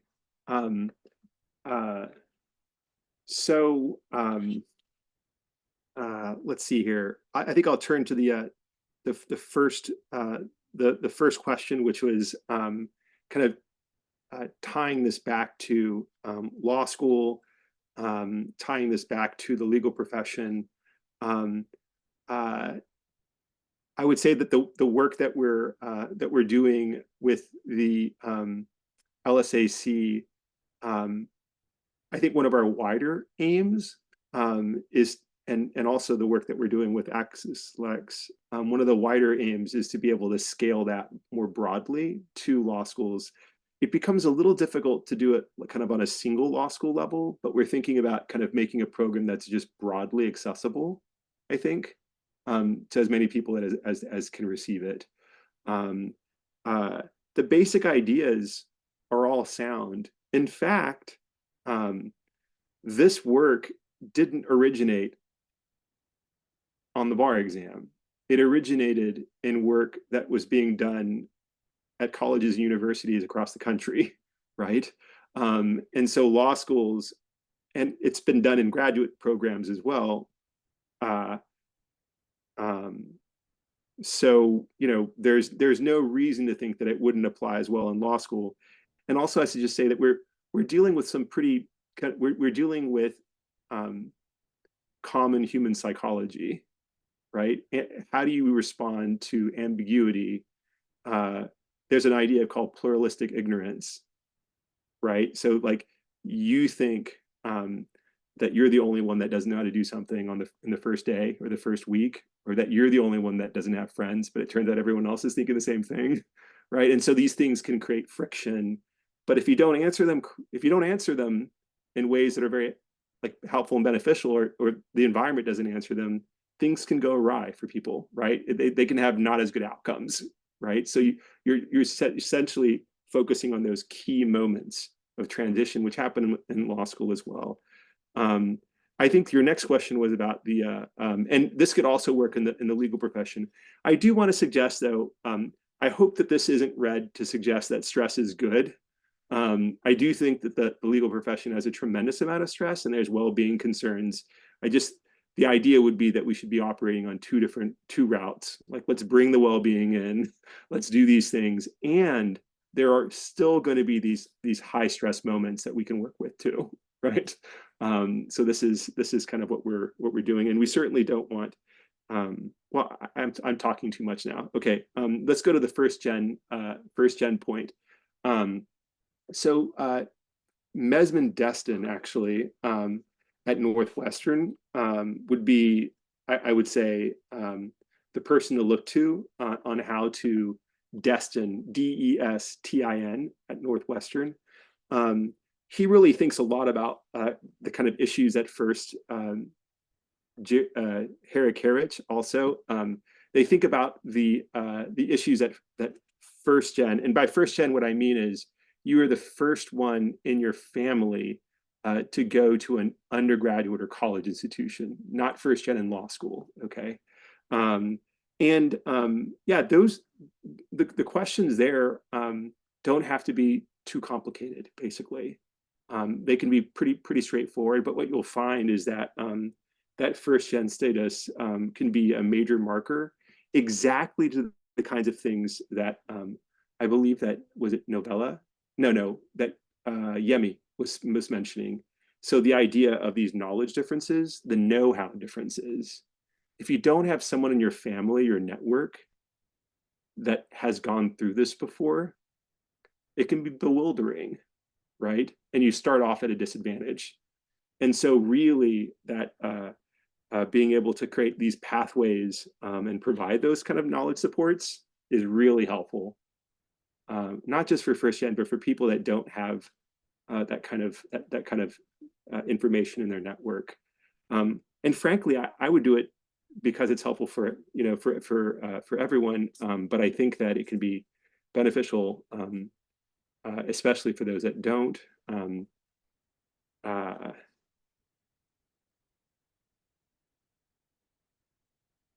I'm talking too much. That's good. Okay. No, not at all. Not at all. No. Please keep talking if you have more to say. Oh, well, we really want to hear it. Yeah, I would just say that what I would say is that our work consistently shows that first gen status is a risk factor. So it is worth attending to. Thank you. Yemi, back to you. Yes, hi, thank you. I'm really appreciating this discussion. So I have a question. It's a little bit more of a framing question as I've thought about the work presented today, and it's got me thinking about something. And Novella's question and thinking about the full funnel, has me frame up this question, which we won't necessarily answer today. But I was just wondering if there is, when we think about folks that operate in the world with biases that are based on ethnicity, race, gender, do we ever think about them as folks that are sort of disadvantaged, maybe even cognitively, in a world that is equitable, and think about interventions and ways to get them to handle the stress of whatever comes up for folks that allows them to ostensibly deny someone an opportunity or mistreat someone because of their skin, not based on the merits that they would decide on for someone else. Have we ever thought about those folks in that frame and think about designing interventions to address that? I asked that in part because the State Bar has a DEI Leadership SEAL program, that recognizes certain activity sets that law firms and places that employ lawyers, take on that lead to the environment being one that is, sort of exemplary, and that is one where employees feel, comfortable. And just from a down funnel perspective, I'm just wondering if we should, I sort of love this framing of the sense that your perception of the environment and the stakes really changes how you operate, and your knowledge about what's available and what tools and the framing is a really important thing. So it's really more of a high level, like, I'm just curious question, but that's the reason why it's coming up, and thinking about how to apply some of this knowledge about human behavior throughout the funnel. I land. Well, Yemi, as these are wonderful questions, I happen to have just wrote a dissertation proposal on these very questions, actually. So this is kind of central to the work that I do. The angle that I was doing it was, you have another commission that's probably thinking about unrepresented litigants and with that frame, and that's kind of the work that I was doing in that proposal. But I think for this committee, I would really recommend the work on a couple of different branches.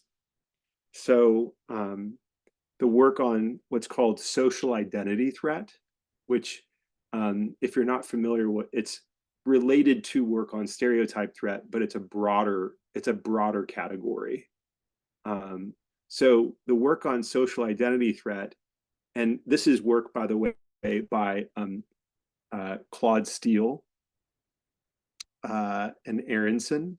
I think I'm a little bit partial, but the work by his incredible student, Mary Murphy, who's part of the EA, by the way, and also I happen to be married to her, so but the work by Valerie Purdy-Vons, by the work by Valerie Jones-Taylor, the work on Q's hypothesis. So let me just back up for a second. The basic idea here with social identity threat is that this is people that belong to structurally disadvantaged groups, but not limited to them, actually. It's based on your social identity in a particular context.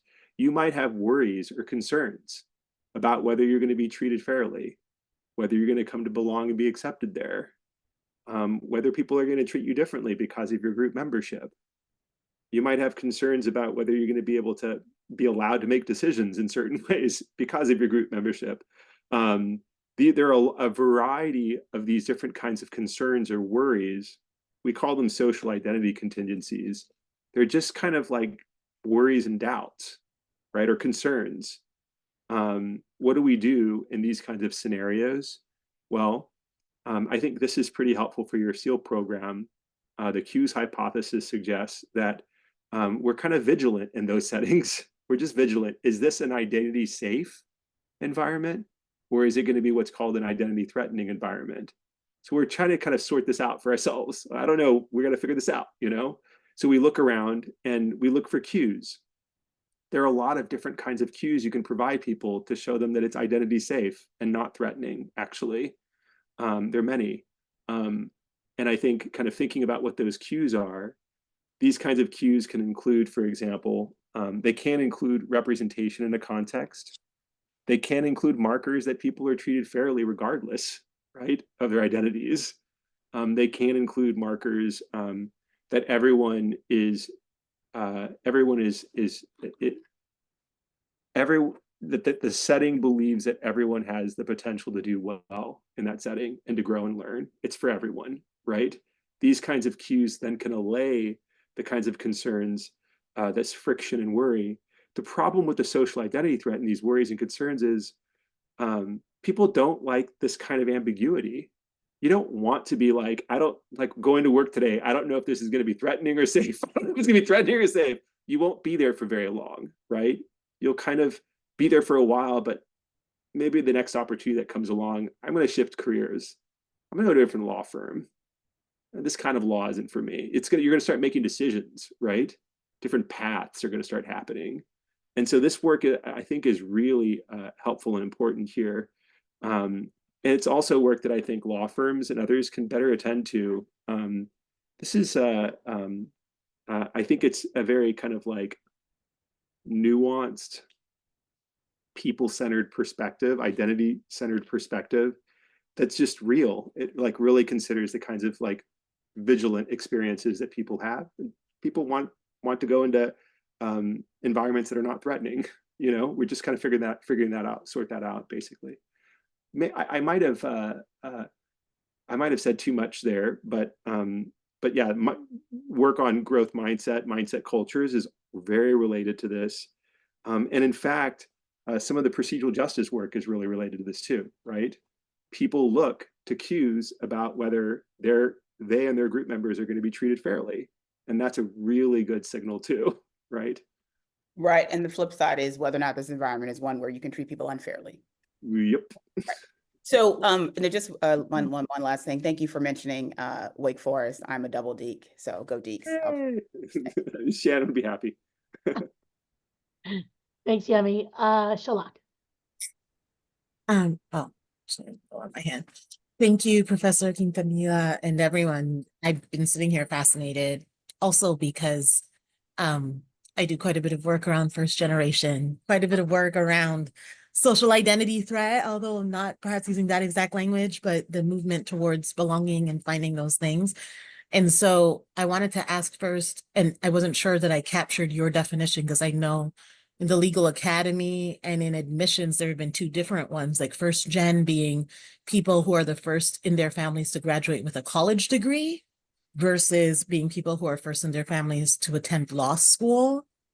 And that difference that we've seen even sort of anecdotally among our students, where some of them are going, well, I'm really first gen because no one else in my family has even completed an undergraduate or associate's degree, versus people are like, yeah, your dad's a doctor, right? Like, no, you didn't go to law school, but your parents are both professors. I think you're fine, you know, and seeing some of that. And I wonder just if you guys had drilled down that much, if you've seen any of that impacting. I also wanted to say, just in a nod to the growth mindset and positive mindset work that you've done and letting everyone else know the impact, my school's bar prep program has actually been reviewing and incorporating and telling our students to sign up for and engage in and trying to use some of this positive mindset work that you've been doing, Professor Quintanilla, and helping our students, and to where we're now thinking about how we can incorporate it in the first year curriculum,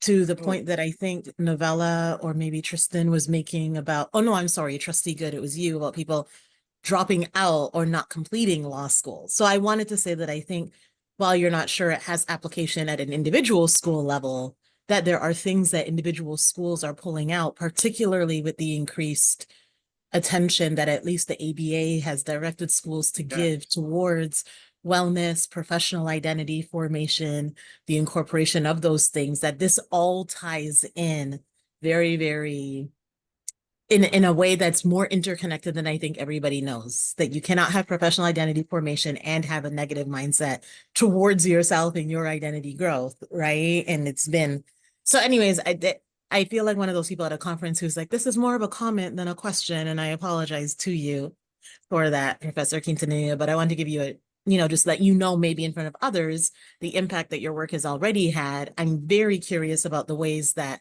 it might be incorporated into curricula across all 3 years of law school. So perhaps we can get people to the point where they don't need it at the bar because they've been engaging with it all through law school, which could have a real impact there. And if you saw any difference between, I guess my question is very pedantic, but have you seen any difference between first gen college graduates versus first gen law school attendees? And if not, if you think that would actually have any impact. Okay. First off, I feel reinvigorated after hearing what's happening on the ground. Shalak, I wanted to mention that some of the work that I admire is the work that the University of Pittsburgh School of Law is doing on fostering resilience.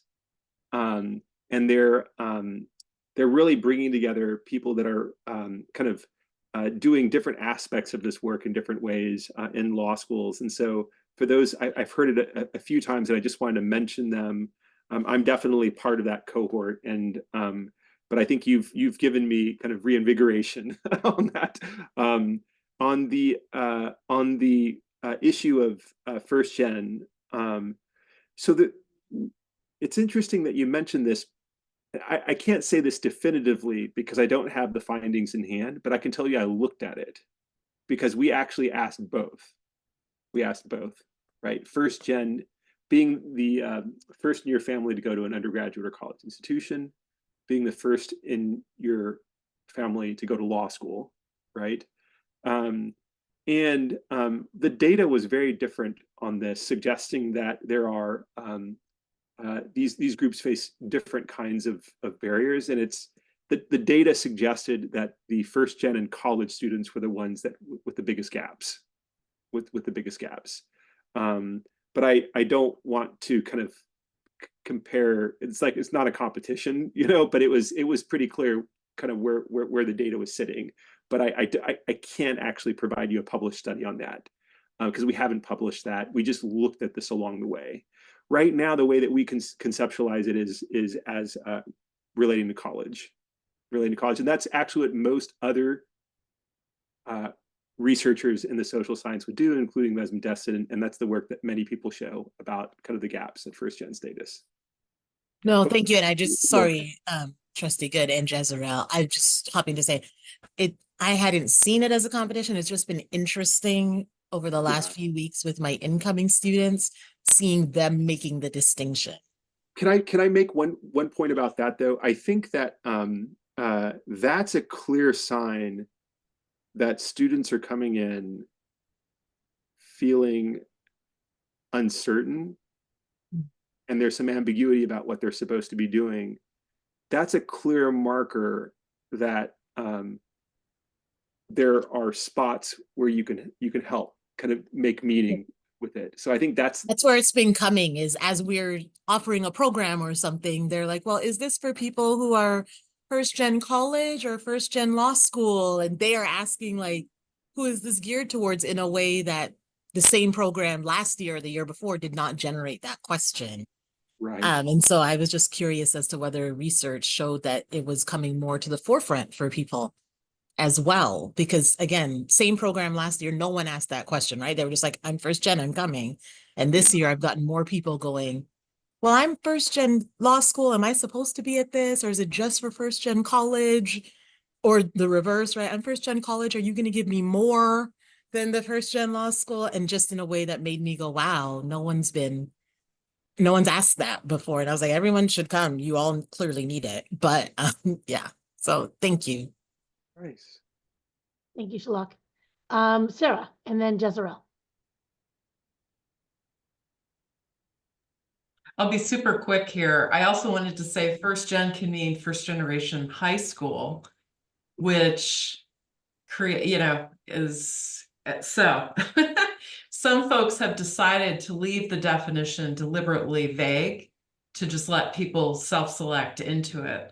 But somebody who's first generation high school graduate, college, then law school, obviously may need different kinds of support, than other people. And then two, on the resiliency piece, my firm is we're doing a resiliency training next week with an outside expert. And I do think that a lot of this is very transferable into thriving and succeeding as a lawyer, whether in a law firm or government practice or whatever. And I think that, and remaining in the profession, right? Not just entering the profession, but staying and thriving and succeeding. So I'll probably reach out to you separately, Professor. Thank you. Wonderful. I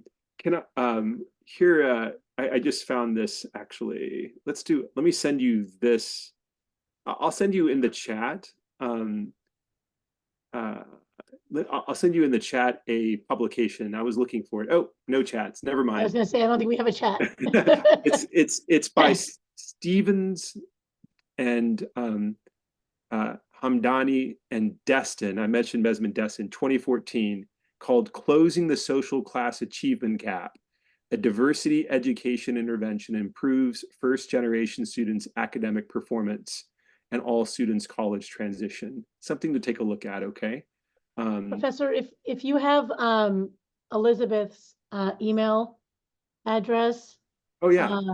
If you want to email that to her, she can make sure that we get it distributed to everyone. Definitely. And then the one thing, one more point just to build on the, so far I haven't mentioned, but we did kind of talk about it in very passing with Shalak, is the idea of belonging. And some of the work that probably would be the most helpful if you're not kind of gearing towards changing your culture to make sure that the culture is one where everyone can kind of learn and grow. That's the idea of a mindset culture. That's very important. We're not going to blame individuals for not having a growth mindset. We're thinking about a culture, right? But the belonging, I think, is something that you can help with. There's ambiguity about whether one belongs or is going to be accepted in a setting. The transitions are difficult, but making people feel like that's just normal. It's something that changes over time, and giving them some strategies on how to kind of to do this can be helpful. So that's managing what's called belonging uncertainty, right? Belonging uncertainty. And I think that work could be really helpful for law firms that are trying to think about helping people get the best start that they can. Okay, Jazarel. Hi, Professor Quintanilla. Thank you so much for this enlightening presentation. I kind of want to go back to more of a basic question about the logistics of the study, and it's been parsed out in this discussion, but I'm wondering in the study, what categories or groups did structurally disadvantaged, like did that include, and is there a way to like stratify it to separate it out? So we actually have structurally advantaged and structurally disadvantaged. So structurally disadvantaged were essentially people of color and first-gen individuals. And then the structurally advantaged were white continuing gen students from that angle. So I presented the work kind of across the board. But we could also look at it in more nuance. I'm not able to kind of share that today since we haven't really kind of done that kind of grounded work, but I will tell you that it really depends, right? It depends what you're talking about. Are you talking about score points? Many people receive the score points, right? But it depends where heaps of, and this kind of goes back to the issue of cut score, right? It depends where heaps of people sit in that range, right? And so essentially what you might see are, if there are intersectional categorical groups that are closer to the cut score, but not over it, they're like in reach, but not there. They're the ones that are probably to be getting the benefit of the psychological intervention more directly. Those who are further and not like in reach range will get score points, but it won't get them to cross the cuts, to cross the tape, basically. If you're looking at the cut score though, and you're moving that about, you might have, and you did have, larger action for different groups, right? Because it sweeps more people in effectively. So it really, yeah, it's an interesting kind of question, how you think about it. So I will say that everyone's receiving the benefit of the psychology and the points, but it really does depend where the heaps are sitting effectively, if that makes sense. Right, yeah. I'm wondering if there's room at all to consider maybe like learning disabilities and how there might be intersection between those structurally and structurally advantaged and structurally disadvantaged groups as well. I think this is really interesting. I'm sorry, there was a gap. Go ahead, please. No, sorry. I was going to say, I know that's opening like another can of worms, but I think there's so many different aspects that go into it. And I was just going to add, also as someone who is in academia, I've been taking notes and plan to look more into this research. So thank you. Good. I hope you do. I think it's important work. You know, one thing that that I haven't, I think I've mentioned, but just in kind of passing, is I think it would be amazing to do this, and you all have access to the data, but I think you have access to the data. But the idea would be to basically take that, to find out what the the kind of key predictors are for doing well on the bar exam, use that continuous score measure, and to effectively begin doing kind of like a cluster analysis and showing you can then use the cut score. And there's going to be clusters that are like way over the cut score. You're not worried about those clusters. There's going to be clusters that are like kind of like sitting halfway around the cut score. You're like, oh, something that matters. That group is like passable, but you know, they could go either way. And then there are going to be some groups that are like really like further in reach. You could do that kind of cluster analysis. And then the question becomes, what are the risk factors for being, what are the identifying and risk factors for being in these different clusters? I think that'd be really helpful to you, because then you could say, oh yeah, learning disability, where are they? You know, where are they? Are they in reach? Are they in range? Are they in that, you know, and then you could do targeted interventions to try to help them. And you'll find out just how far the reach is to that cut score, basically. And so, you know, that could be helpful. Yeah. One other quick comment. I was going to say, I know the reason I think of it is because I know in our law school in particular, the number of accommodations has increased dramatically, especially since the pandemic. So I think that's, you know, an important factor to consider. And then another comment I was going to say, just in terms of like the application, I find really interesting. I've seen a lot of like programs where students will get a bar mentor, and that's really helped having that support. But what I think is interesting is like maybe taking this resource and you know, like the positive mindset and maybe applying it in more of like a larger group setting, or like a group mentoring type of situation, because it can be hard to find like an individual that for each student, you know what I mean? So just thinking in terms of like the practical application. Wonderful. Thanks, Jezreel. Tristan. Do we have time? Just quick. Okay, I just wanted to second what Jezreel said and add that I'd be remiss if, as the only they member of the council, if I didn't remind us that we would want to include, so, you know, sexual orientation, gender identity cluster, to use your language, and just disability in general, right? Because we know that those groups, I mean, we know those groups are all passing the bar at less rates, right? So I'd want to make sure that we, your research is fascinating, and it would be great if we could elaborate, expand. That would be wonderful. Getting a real, like almost like a real landscape view, right? That would be really wonderful. Yeah. Anything else for the professor? I'll just add to Tristan's point. I think maybe like building on the research in the future, it would also help to make maybe more targeted responses to different groups within them. Lots of work to be done, but thank you so much. It's great work. I really appreciate the way that the committee is thinking about these things, and that seems right. It's more nuanced than some people think. It's like you're gonna develop different tools, right? And they're gonna work differently for different groups, but they're all going to be necessary. And learning how far you need to work, how far you need to build with the tool will be very helpful, actually, right? Yeah. Thank you, Professor. Really amazing work. We're so grateful. And thank you to my passionate fellow council members who always provide excellent insight and push our speakers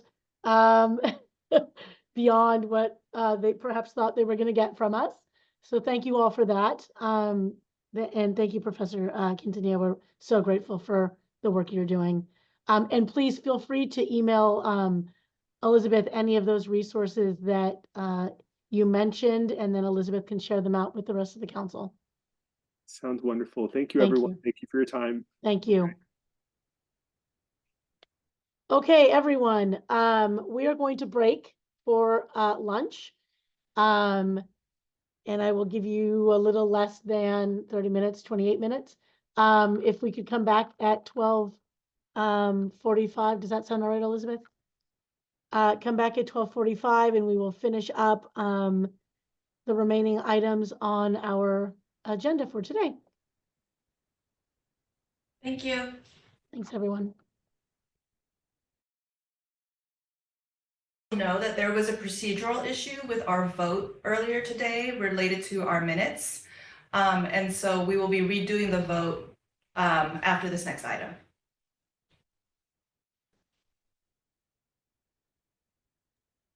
Okay, welcome back, everyone. Thank you, Elizabeth, for that. We are, I think, ready to take our next item. And then after we take, after we do item 4.1 on our agenda, we'll go back and redo the vote on the minutes out of an abundance of caution. So Yuning and Josiah are here. Yes. Yes, good. Thank you both for being here. And we look forward to hearing about the your update on the study of racial disparities in the attorney discipline system. Thank you. Good afternoon. I'm glad to see a few familiar faces here. For those who I have not met, my name is Yun Xiang. I'm the Deputy Chief Mission Officer in the State Bar of California. Josiah, you want to quickly introduce yourself? Yes, good afternoon, everyone. I also see a couple of familiar faces, so awesome to see you all. My name is Josiah Sweeting. I'm a senior program analyst in the Office of Research and Statistics at the State Bar as well. Okay, can everybody see my screen? Yes, though we are seeing, oh, there, yeah. There we go. Okay. So before I start, I want to give a shout out to two other analysts who are not here, but they worked diligently to build the data foundation for this study, Alex and Jens, and I know they are standing by to answer any data specific questions. So let me start. The background for this study, I think most of you have heard or are very familiar with the 2019 Disparities study conducted by Professor George Fucus, who worked with Ron B., the analyst in the State Bar of California in 2019. And we often refer to the study as the Fucus study. The study found significant racial ethnic disparities in the California discipline system. And the most astonishing findings included Black male attorneys compared with white male attorneys had a probation rate 3 times higher and a disbarment/resignation rate 4 times higher. The study also ran multivariate analysis to explore what factors could contribute to such disparities. And it found the number of complaints, whether an attorney was represented by counsel during an investigation, and the prior discipline history was significantly associated with such disparities. Black male attorneys were subject to the highest average number of complaints and had nearly twice as many bank reportable actions compared with white male attorneys. So 5 years later, the State Bar is updating this study for 2 main purposes. One is to examine the current state of attorney discipline disparities. And the second is to see whether we have made any progress in terms of addressing or mitigating racial disparities in the discipline system. This study will be conducted by Dr. Joel Stixrud, working with the analysts in the state bar. So 3 main study goals. The first one is to replicate the 2019 study. Basically, we don't change the methodology. We use the same methodology, but the time frame for the study is expanded to year 2023. The goal is with the same methodology, whether we have made any progress on addressing the racial ethnic disparities in the discipline system. Goal 2 is not only examine the disparities, but we also update, use more rigorous analytic methods to reassess disparities based on race, ethnicity, and gender. This series model also include a significantly a lot more variables in the model, so we can understand what other factors may have contributed to any disparities that could be found in the updated study. Goal 3 is to explore additional disparities related to factors beyond race, ethnicity, and gender. Those factors include firm organization size, practice sector, practice area. Okay, Josiah. Yes, thank you, Ewing. Yeah, so just to provide a brief timeline of the study.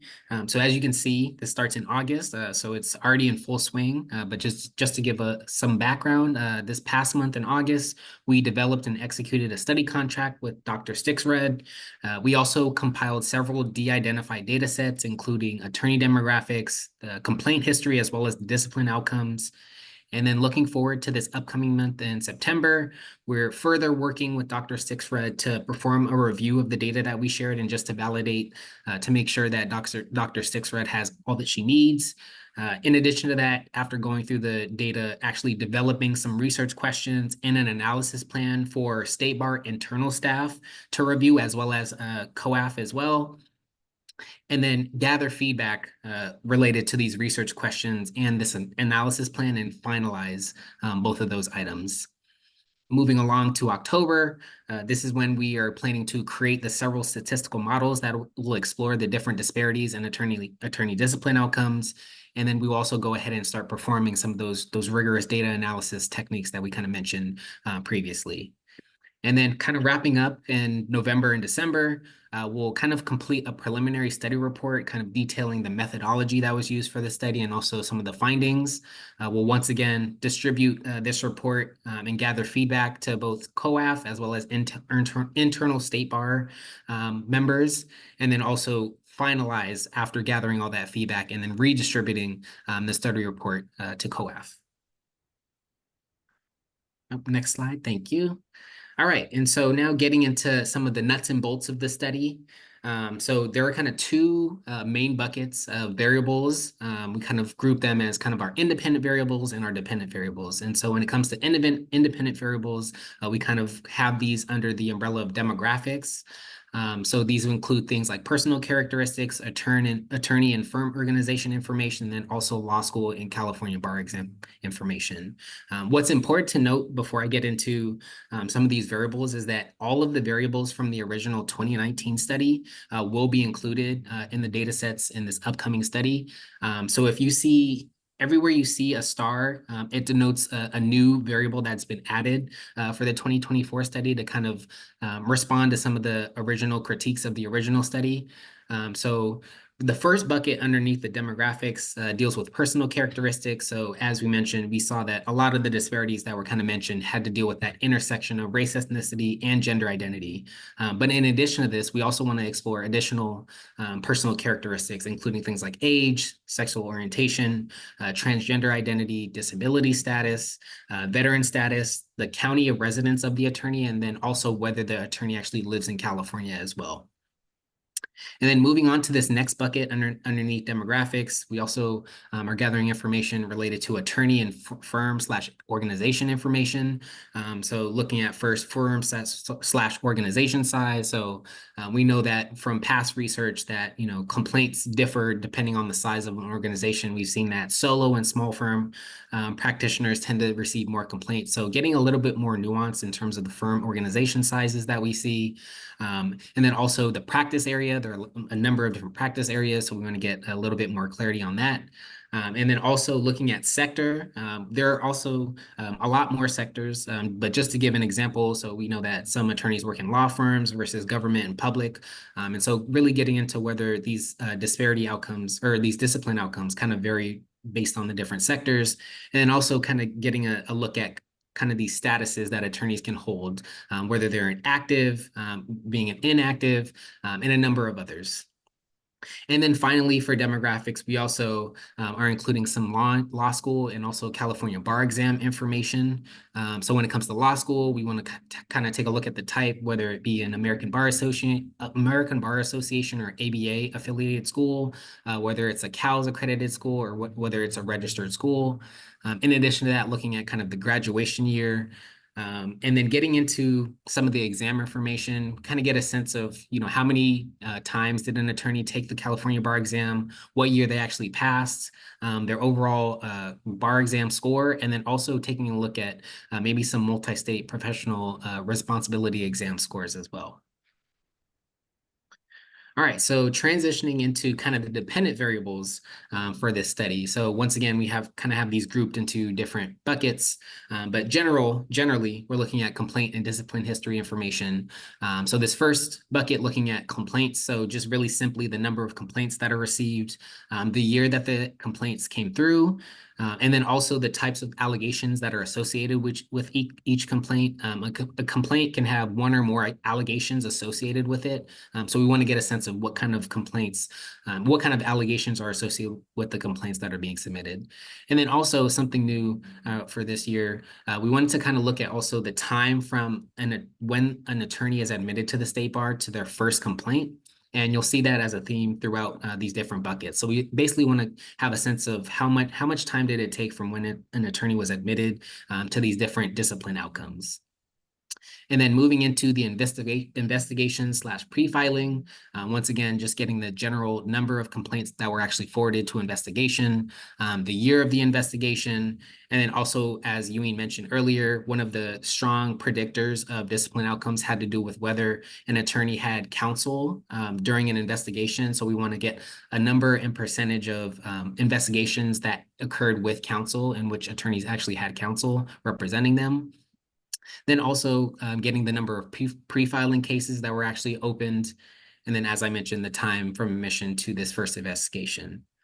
And then finally, for discipline, once again, we want to get the number of state bar case courts that were opened, also the years that these came in, and then also one of our main variables looking at kind of these discipline outcomes. So whether it's public, private reproval, probation, and disbarment/resignation. And then also getting more details in terms of the year that these disciplines kind of came out, and then also time from admission to first discipline. All right, and that's all we have, but we're happy to take any questions. Thank you. I see Jezreel's hand, so we can start there. Hi, thank you. I had a comment on the variables slide and a suggestion as like multi-jurisdictional practice becomes more popular. I know one issue is sometimes there's conflicting rules in different jurisdictions. And so something to consider might be to add on there is whether someone is barred in different jurisdictions. And then I'm not sure if we would have access to this information. I think it would depend on how the discipline went in another jurisdiction, but if they have complaints in other jurisdictions as well, because it could be like, again, going back to this conflict between the rules in jurisdictions, maybe they're stricter in one or there's differences in the different jurisdictions. So just maybe touching on that multi-jurisdictional practice might be helpful to include in the variable list. if possible. Noted. We will definitely explore that variable. Yeah, but I think it's a really robust list and great work. Thank you. Thanks. Tristan. Hello, thank you both for that. It's very exciting and easy to follow. I just wanted to ask a question about the personal demographics bucket and the law practice bucket. I don't know, could we see that page again? Sure. I think it would be easier for me to ask my question. I'm wondering about how those line up with the State Bar's other main survey. So, pardon me, on the personal characteristics, I was very pleased to see sexual orientation and transgender identity delineated separately. However, I was wondering if in the State Bar's like sort of state of the profession, questionnaire on attorneys, it might be LGBTQ plus, you know what I mean? Like, because I think that when we get these answers, it would be nice to be able to talk about this in the same vein as talking about the state of the profession, right? Here's how many attorneys we have that are Black. Here's how many attorneys we have that are disabled. And then here's how many attorneys that are Black get disciplined, right? Like, I think it would be neat if they could be tandem, as it were. So I ask you to comment on that. But then the other thing is, I was just wondering if there's a way to get a little data on the complainant. If that's part of the survey, if that's part of the record, because I think we may find there's no difference, but we also may find that white complainants are complaining about Black attorneys more often, et cetera. And then that's a different kind of education we could do. So I'd leave those questions for both of you. And I just want to clarify that I think the survey that Tristan is referring to is the attorney census. Thank you. And I my understanding is that these categories mirror that, but I of course defer to Josiah Ewing. Josiah, you want to answer the question about the demographic variable? Then I will answer the next question. Yeah. So yeah, thank you for the question, Tristan. And Elizabeth is 100% correct. These categories do mirror the attorney census. So we'll definitely be able to take a look at those. Thank you. Okay, about complainant. We definitely hope we could have that variable. The reality is we don't have that variable. We have not collected such data. There is a plan that we will revise. Actually, some work has been done. We revised the current complainant form and added this variable. But it will take a little bit of time for us to update that in our system. So that's not done yet. So in short answer, for this study, we won't have the information about complainants' race, ethnicity, background. Okay, that's too bad. Thank you for explaining. That's too bad. But I think the optimistic light here is that we will hopefully, I hope, we will have that for the next study. Yes, Jezreel. Back to me again. Another suggestion, and this might be extrapolated more than what's shown on the slide, but for the practice sector, I would see if it's possible to stratify that more. So like nonprofit, and then I know there's firm size, so there's also the difference between like a solo practitioner versus being a large firm. Also maybe like someone who's barred but maybe not practicing. Like I'm a law professor, for example. I mean, I think there's a lot of different nuances within the sectors that we might want to include there. Yeah, we have it just for the length of the slide. We didn't list them all, so Okay. we listed a few for the taste, so you know what they mean. But we definitely have, I think, a comprehensive list of sectors, practice areas. When we update you next time, you will see those lists. Okay, perfect. Thank you. Other folks have comments on this? I don't see any hands. For the COAF members who might be fairly new to this is as our state bar folks mentioned, been going on. The Farkas report came out in 2019, actually, right when I rolled on to COAF, and the Robertson report that followed are both really important reads. And so if you have a chance to look at them, they are really really important reads, and they have guided the work that that the state bar has been doing, and the things that the state bar has undertaken to try and address some of these disparities, and hopefully we'll see that that they were working. Is there, oh, yes, Shalak. I'm so sorry. This is actually an overlap that just came to mind. It's not a specific question for you nor Josiah, but maybe Elizabeth. Oh, I don't see Danielle on here. I'm wondering if the results from this can in any way be intersected with the results from the Inactive survey. So my mind is going to like, do we have people who are going inactive?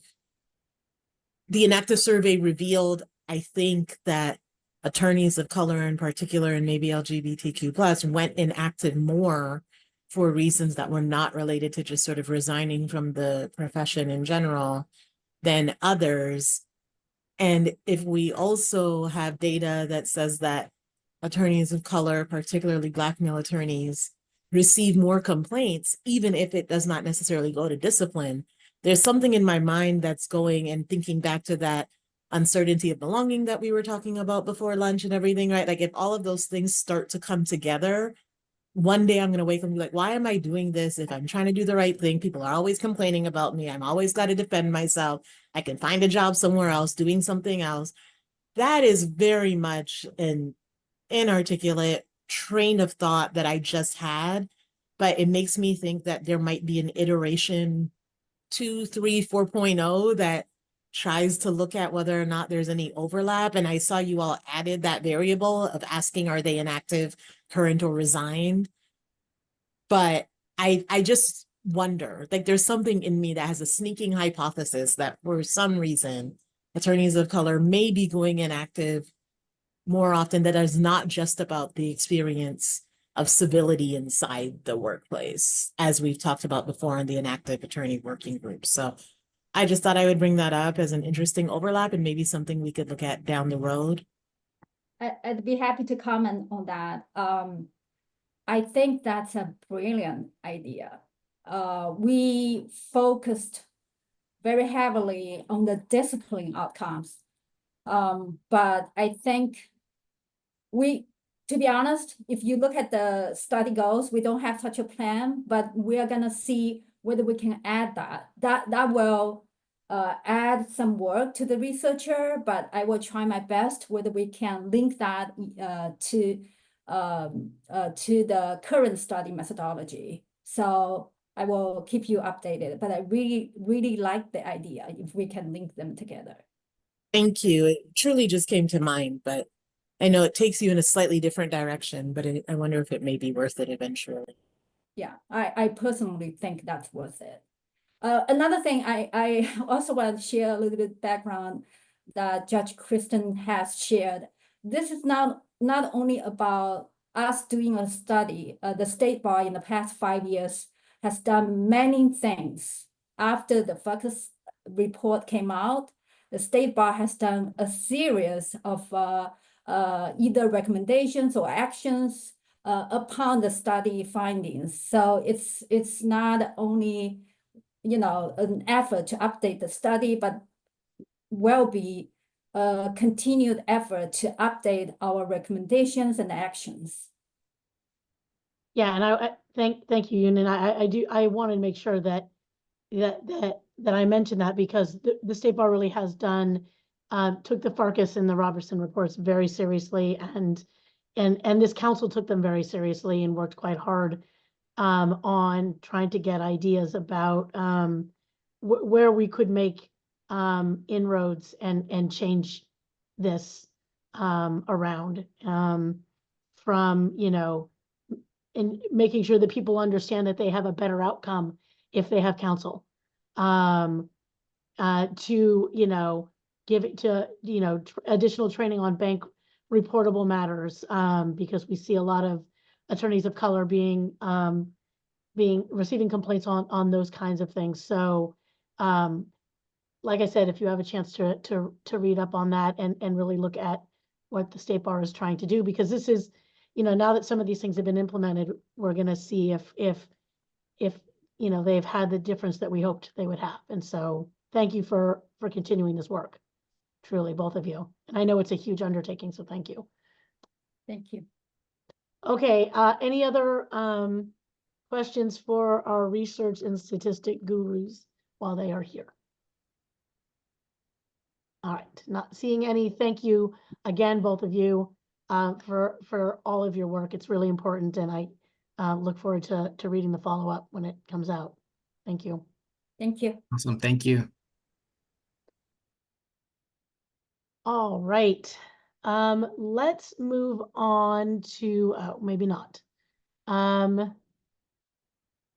don't see Cody.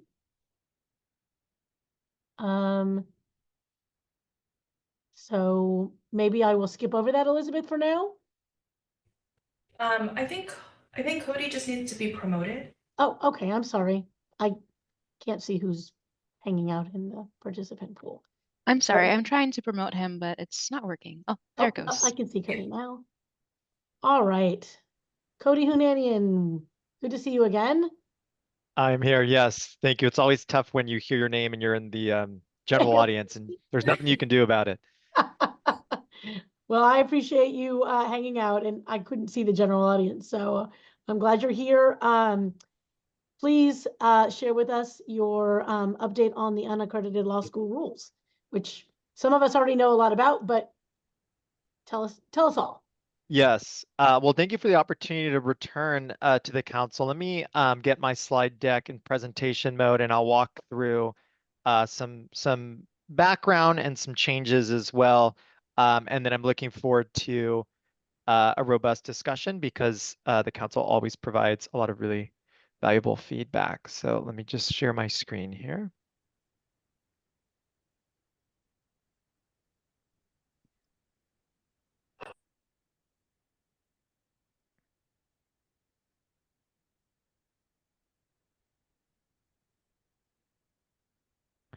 Well, I will just quickly start the beginning as far as this topic goes, and then I'll try to quickly get to kind of where we're at today. So you all can see my screen. Awesome. Well, so as a reminder, the Office of Admissions is currently reviewing the rule set that applies to the oversight of unaccredited law schools in California. And as a reminder, was new information for new members. We have several types of law schools regulated by the Committee of Bar Examiners. We have those that are California accredited law schools, and then we have the registered unaccredited law schools. Those accredited law schools, rule set was revised just several years ago. So there was a lot of really valuable discussion and new ideas that came out of that process. And then we've kicked off now a review of the unaccredited law schools.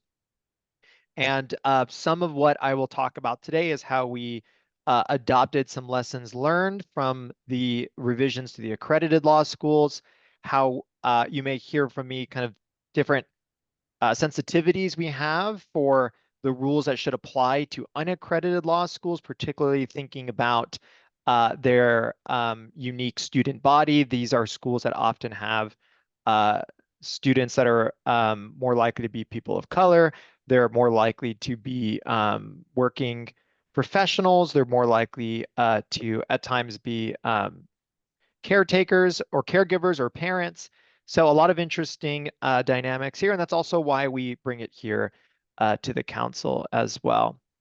When we last met and brought a presentation here, staff was kind of in early discussions with the Committee of Bar Examiners and members from the committee that were acting as liaisons, as well as liaisons from COAF as well, really kind of setting in place some core principles and core goals that we shared with you all related to consumer protection, transparency and accountability, and also, again, this access component that's unique to these schools as well. So I'm happy to tell the group today that we've made really great progress since then. What we brought to the Committee of Bar Examiners at the end of August was an initial first draft at this rules revision based on, again, those kind of core principles.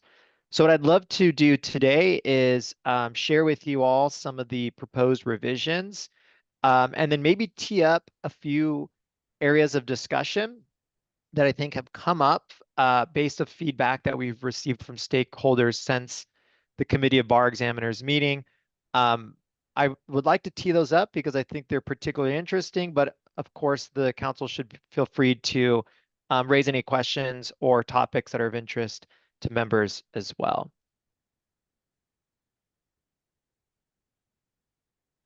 And you know what, I should also note that a red line copy of this draft, obviously I'm not going to present all of the many pages of edits. It is available as an attachment to the August 16th Committee of Bar Examiners meeting. So for someone who wants to kind of really get into the details of the suggested changes, I would definitely point your direction there. But I'm going to try to summarize kind of what those changes reflect and what they're hoping to accomplish. So kind of starting with maybe the least impactful changes, but still important, staff really went through and tried to make the rule set more consistent in its terminology. You know, one big and important example is how do we refer to these unaccredited law schools? And what we settled on was consistently referring to them as registered unaccredited law schools. In our perspective, this change makes it clear two things. One, the distinction among California law school types, meaning there are some that are unaccredited and there's some that are accredited. And also making the distinction that these schools are registered, which means that they meet committee requirements and are recognized as a registered law school because of that. So a small, terminology choice, but one that I think that we think is important to kind of recognize these different important kind of descriptors of what kind of law school this is in California. We also went through, we tried to consolidate definitions throughout. We really want to make this rule set accessible to the public and easy to read and understand. And so we definitely made progress in consolidating how we describe terms in a way that's more accessible. And also, frankly, we removed regulatory language that was once in the definitions out into the rest of the text, really kind of helping spotlight, again, for the public and really for the regulated entities, what constitutes rules and guidelines as opposed to just kind of this other context that's included in the rules. And we really were mindful, again, thinking about what is regulatory language to clean up the rule set in a way that kind of follows a proper hierarchy. So we have rules, and the rules really provide the broad contours and like high level requirements of schools. And then we'll have guidelines that maybe focus in on more nuanced details that are needed to interpret those rules. What we found is that really important regulatory programs or requirements were at times in the guidelines. And so we brought them out into the rules, put a spotlight on those, and again, also kind of helped organize the way that the state bar is kind of communicating that hierarchy of requirements.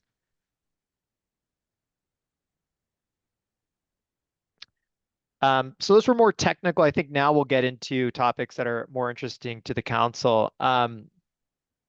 So we really, as I mentioned, look back at the accredited law school rules process for two reasons. One, it was an elongated process. There was a lot of opportunity for engagement from law schools, from the committee and council and others. And so it developed a rule set and a way of wording our regulatory language that already was inclusive of a lot of the voices that we would hear from. And so we really emulated some important changes in that rule set in the unaccredited rules as well. And so I just want to go through a couple of those. So one, we created for the unaccredited rule set an emergency policies and waivers rule, which allows the Committee of Bar Examiners to adopt emergency policies and waive requirements in extraordinary circumstances. And one of the reasons that this is important is not just so that the committee has flexibility, but it's also to prevent imposing hardship on law schools in these extraordinary circumstances. So this level of flexibility we feel is important and appropriate. We also reviewed the inspection process. So both California accredited law schools and unaccredited law schools are inspected by the state bar, but the California accredited law school process had been improved to some extent, and we thought it was important that those improvements were brought over as well. So what we adopted was that law schools were proposing that law schools have additional time to review and respond to inspection reports. That gives law schools, an opportunity to more significantly respond to the observations and findings, and we feel hopefully produces more meaningful and more accurate ultimate results in those inspection reports. And it also aligns the rules with our current practices. So the old rule set really described an inspection process that didn't quite look like how staff conducts it today. So we hope that for, again, the public and the regulated entities, that the rules are easier to understand and comply with because of that. Similarly, we streamlined the notice of non-compliance process. One of the things that we identified in the non-compliance process is that often non-compliance is identified through a law school inspection. And then when a non-compliance action is taken, a law school was required to then immediately undergo another inspection. And the inspections not only take time from law schools and staff, of course, they actually are costly for the law schools as well. And so we thought it was appropriate that that kind of redundancy be removed. At the same time, we retained committee discretion to request additional information or an inspection. So the Committee of Bar Examiners still has the ability to further investigate non-compliance issues if they feel an inspection is appropriate, but it's no longer required. And then we also, interestingly, provided some additional clarity regarding probationary periods.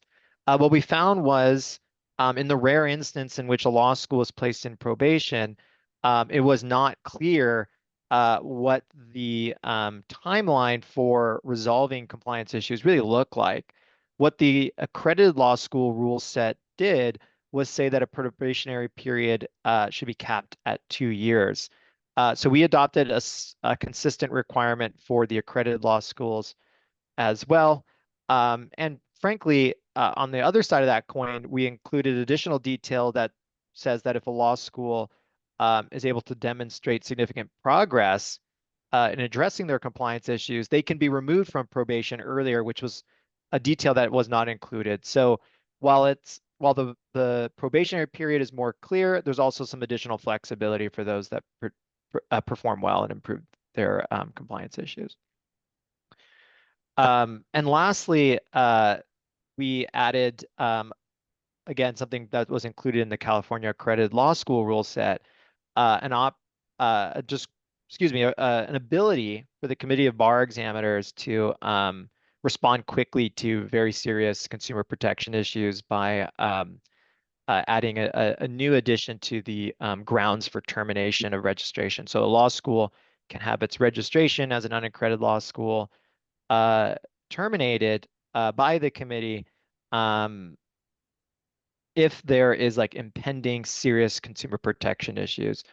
So this is another proposal that we've included that was adopted from the accredited law school rules that we think is important. And that one particularly, I think, is a consumer protection element. Okay, and then I want to just flag a few more kind of smaller fixes, and then I'm going to, I think, put the spotlight on a few big changes that I think will guide the discussion.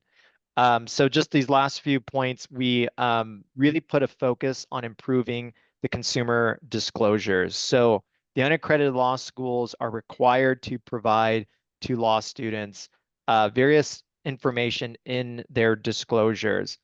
What we have found is that the existing rules are not clear enough about how a law school should deliver the disclosure, receive a signature from the students confirming that it was received, and then what the implications are for a law school that doesn't keep records of these disclosures in an appropriate manner.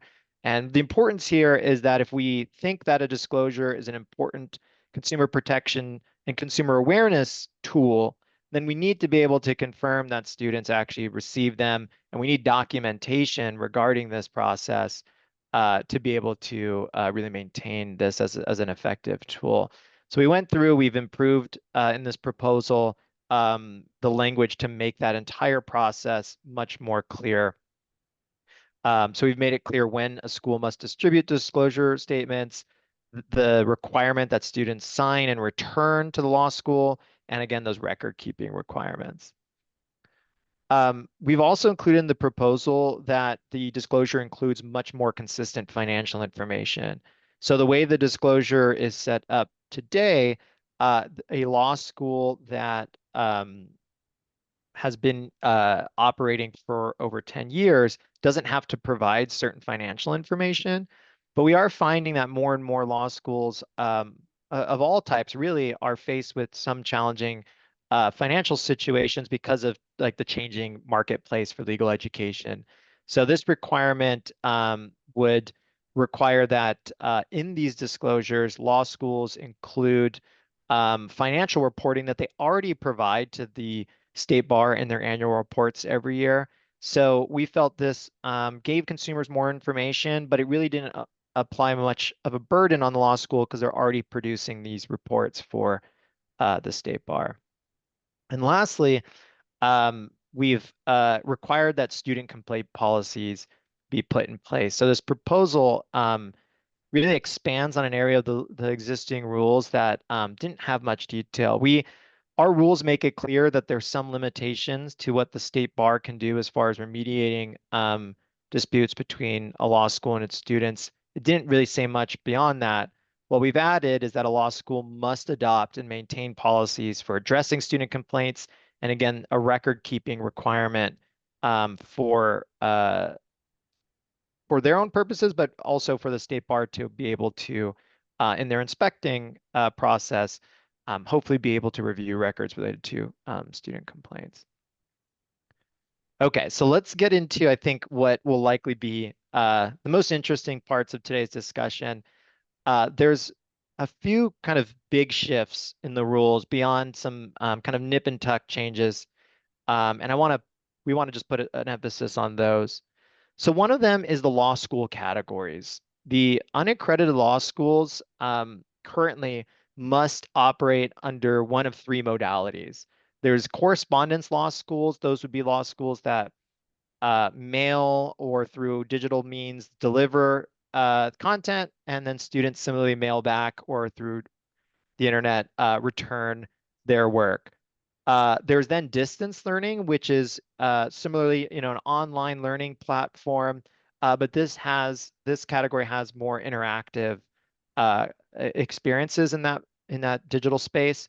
And then there's fixed facility, which would be, a kind of a brick and mortar school. What has become interesting over the last few years is that with the development of new technologies, and with, I guess, the familiarity of students with these technologies, there have been a lot of schools either adopting a distance learning model or bringing some of these technologies into their physical spaces, and kind of the lines have been blurred between these different categories. And so in consulting with our liaisons at the Committee of Bar Examiners, one idea that was brought forward was to modernize these categories into categories that better reflect the current landscape. And so what's proposed in this rule set are two categories. An asynchronous category, this would be a correspondence law school or a distance learning law school that in that instance doesn't have live interactive classroom experience. So this would be more like a on-demand self-paced online course.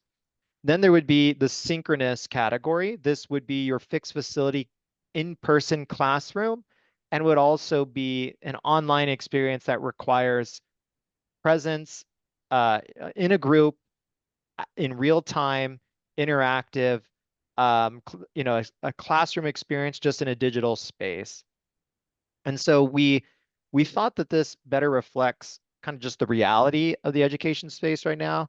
It also aligns the rule set with what the statutory requirements are for law schools, because in California Business and Professions Code, Section 6060, the law really describes kind of two scenarios. We've made three categories fit into two buckets, and we think that this new structure better fits the way that statute describes the requirements as well. So maybe a visual helps here again. Correspondence and some distance learning programs would fit into this asynchronous instruction. Fixed facility and some distance learning would be the synchronous instruction. And I have some interesting, I think, discussion points that we can talk about just momentarily. The other big update that was proposed in this rule set was establishing a minimum cumulative 5-year bar exam pass rate for the unaccredited law schools. Right now, the accredited law schools have this pass rate and it's set at 40%. I'll show you all in just a second a visualization we've put together using data that we've gathered, but we have found that establishing a pass rate floor encourages law schools, or at least results in law schools having higher pass rates. And we also feel that it may have upstream impacts related to admissions and other practices, right? So if you're a law school and you know that you have to maintain a certain level of a bar exam pass rate as an outcome, it may impact the decisions that you have with relation to your admissions practices or bar preparation materials. I think there's a myriad of things that you could tie that to. So I think this visualization is relatively powerful. When we established the minimum pass rate in the accredited rules revisions, that began in 2018, and enforcement of that rule really began in 2022.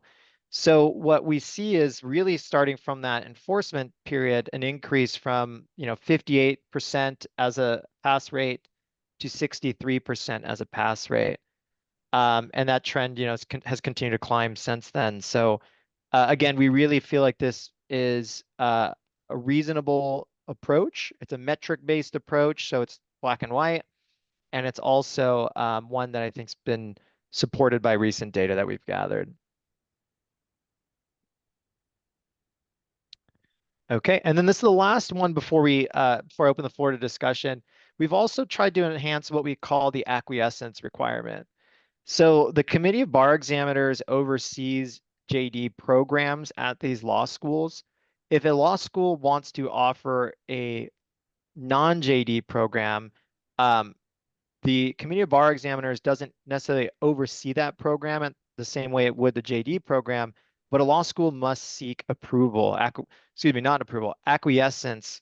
And through that acquiescence process, the committee gathers some information about how a non-JD program may or may not impact the law school's core JD program. What the new rule set does is it expands what these non-JD programs, what is considered a non-JD program, to include things like credential programs and other credentialing programs that we see becoming more popular that weren't currently covered. And I think, again, this is a consumer protection tool. We feel that some of these programs may be a place where students who are not good fits for JD programs end up, if they're unable to perform in the JD program. And so we really want to make sure that we understand, again, how the program may impact JD program, how it may be gathering students from the JD program, and other things that would be really important to understand and that the committee wants some visibility into. And so just to quickly summarize, after the August meeting, we have now, obviously come here to seek COAF's input. We will also be bringing draft revisions to the next CS BARS meeting to hear from law schools. We've already sought from law schools via an email communications regarding their thoughts, and at least one law school has provided some feedback. And we're also going to be working with a new rules attorney here at the State Bar to really ensure that not only is, again, the language clear and accessible, but that the new rules language actually achieves the goals that we're hoping that they will achieve.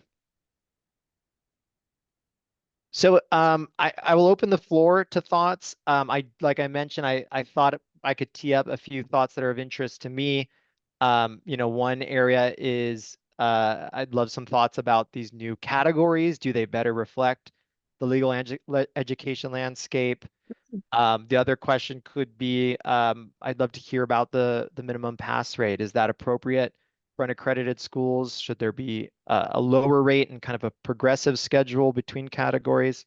So I'll leave it there.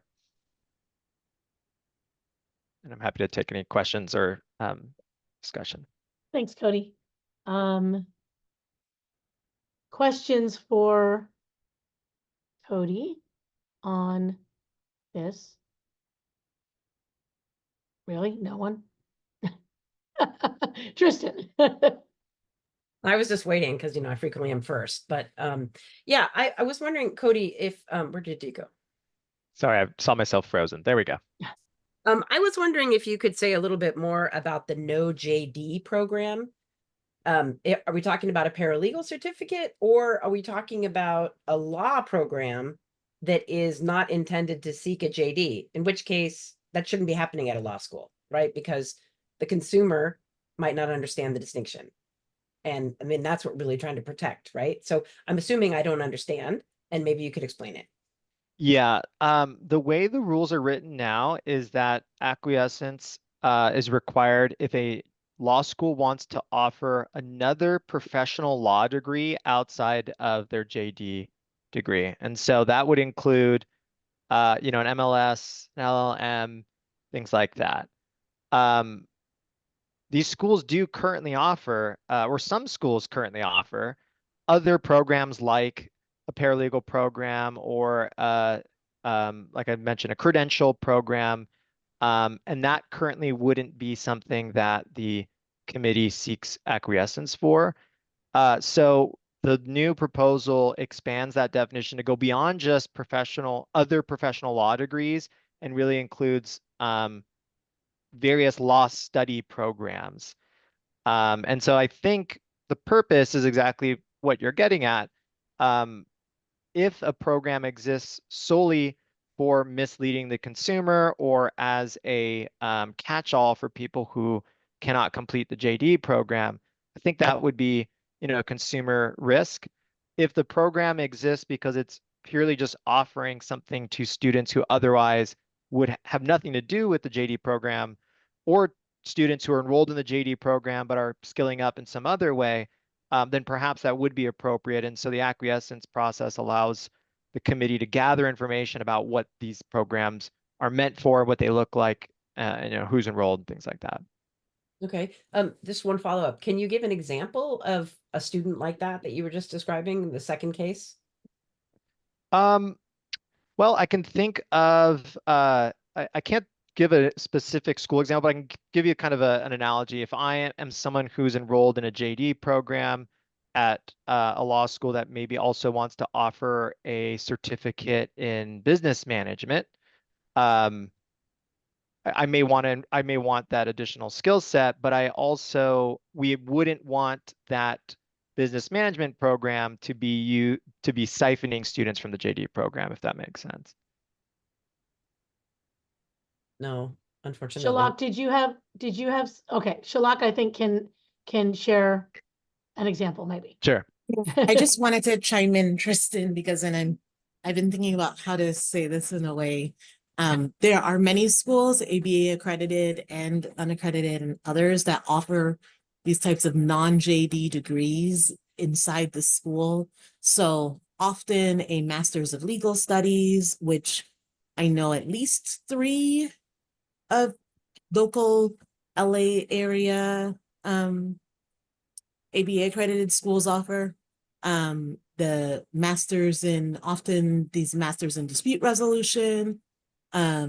Similarly, I will say that from my knowledge, the Masters of Legal Studies students originally were students who were interested. They worked in fields that seemed law adjacent. So many people in law enforcement, HR, those types of things where they were working and felt that a better understanding of the law, the legal system, contracts, etc., would be useful for the work that they were doing, maybe a master's that even their job might pay for, but they did not need or necessarily want a JD in order to continue doing their work. My personal observation, I say this completely in my personal capacity, not at all related to my day job, is that there has been a shift and that I am hearing more and seeing more. And Cody, this may be a point of conversation as well for the committee and others to consider. More people who think that this is going to be a path to a JD for them, particularly the MLS, the Masters of Legal Studies, or have some slight confusion as to what they can do with that degree. And so I do think there is a consumer protection question there. It is not just limited to the Cal accredited or unaccredited schools, though. It is law schools writ large that have begun offering these programs that often have the same tuition rate or very close to of their JD programs. And a consumer protection issue that has come up is, what's the next step, right? So no, you cannot sit for a bar exam, act as an attorney.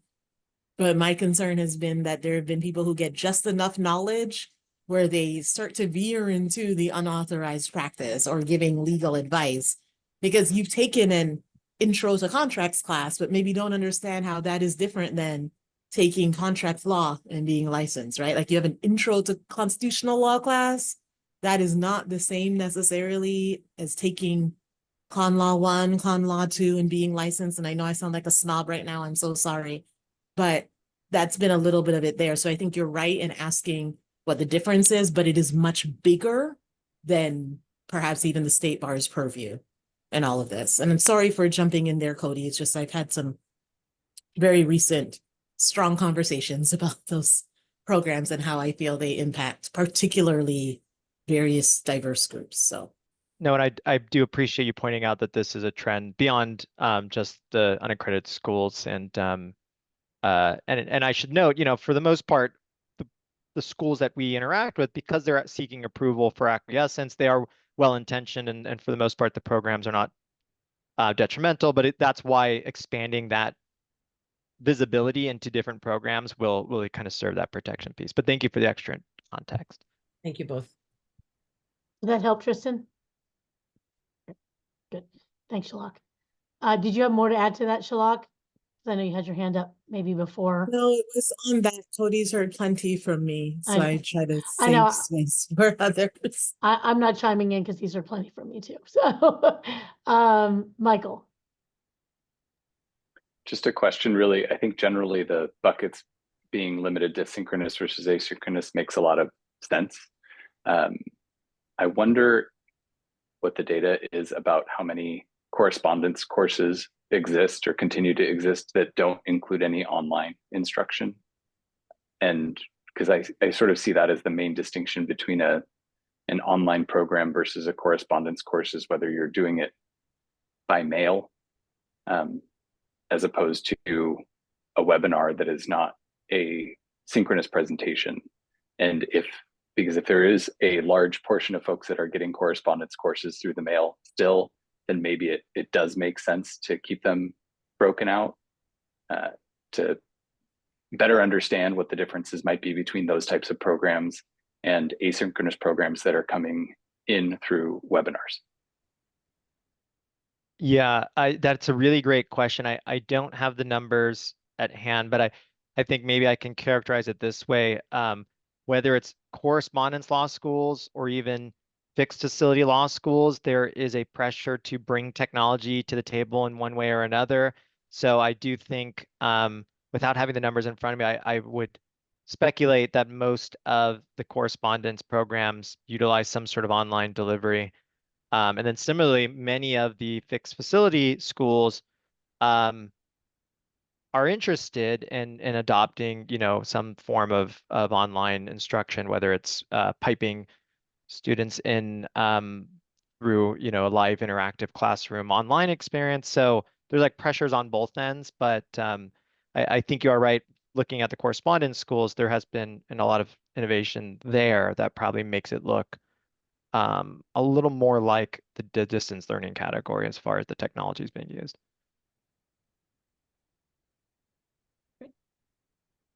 Thanks, Cody. Anybody else have a question for Cody on this? All right, seeing no hands. Thank you again, Cody, for being here today and for your presentation, and COAF looks forward to working on this issue with you in the future. I appreciate it. Thank you so much. And good luck to those members that are, I think I heard some are stepping down or no longer part of the council after this, but hopefully we'll work together soon. Thanks, Cody. Bye. Okay, as Elizabeth highlighted at the beginning of this session, we need to, for procedural reasons, revote on the June 28th, 2024 meeting minutes.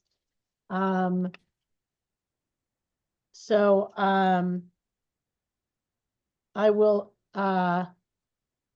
May I give some instruction? Yes, please, would you? So I just, well, not instruction, but just some clarification rather. So as an advisory body, we are required to list the names of council members who will be attending the meeting on our meeting agendas, which are posted to the State Bar website 10 days in advance of the meeting. As a practice, we only list those members who let us know about their participation. So unfortunately, we had 2 members present today who were not listed as participating members on our agenda. So as such, unfortunately, Yemi and Tristan aren't able to participate in voting. So out of an abundance of caution, we've been advised to vote again on the minutes. And so that's what we would like to do now. Okay. That's fine. And that does not, we have enough for quorum even if we didn't include them, correct? Correct. Okay. All right, then I will entertain a motion from somebody other than Tristan or Yemi to adopt the June 28th, 2024 meeting minutes. So moved. Thank you, Shalak. I need a second. Second. Thank you, Jazarel. Elizabeth, would you like to take a roll call vote? Yes. Novella? Yes. Tara? Jazarel? Yes. Shalak? Yes. Angelica? Yes. Michael? Yes. Kristen? Yes. We have 6 yeses, 0 nos. The motion carries. Thank you. Thank you, Elizabeth. I appreciate that. Okay, moving on to agenda item 4.7, which is our early pipeline to the profession. Elizabeth, I think that's you. Yeah, so let me just pull up my notes. So our working group, Kristen, Jazrael, and Yemi, met a few times with staff to provide feedback on, kind of our current outreach materials, and we brainstormed additional opportunities to outreach. And so what our next steps are is, staff will meet with our communications team to see what support we might be able to have on that front related to additional kind of video content. And then assuming they are able to provide support, we would see if we can add that to our work plan for 2025. Great. Thank you, Elizabeth, for that update. You're welcome. Any questions for Elizabeth? All right, seeing none. Then we will move to item 4.8, which is an update on the research on innovative DEI practices. And I see that Abraham is here to Hello, everybody. share with us. Give me 1 second. Share my screen.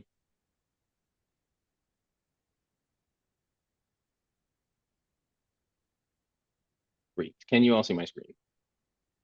Yes. All right. Hey, good afternoon, everybody. My name is Abraham Gutierrez. I'm a program analyst at the Office of Access and Inclusion. Today, I'll be providing an update on the progress of the Innovative DEI Practices Research Working Group. I'd like to thank the working group members, Novella, Tristan, Shalak. A quick background on the project. The goal was to research innovative DEI practices in the legal field and in other fields to see if COAF and the bar can or should pursue the implementation of those practices. OA and I conducted research on practices in the medical field, the higher education fields, and other fields. The outcome of that research was presented to COAF at the COAF meeting in June. The working group then met to identify specific goals and practices, and I'll be presenting on sort of the 3 main discussion points and ideas that came from that meeting. This isn't a comprehensive review of all the great ideas that were covered during that meeting, but these are ideas and goals that were discussed that fit best within the purview of COAF and the State Bar. It sort of also tracks with the results of the research this year, where we identified innovative concepts that were certainly interesting and exciting, but we wouldn't be able to pursue them further.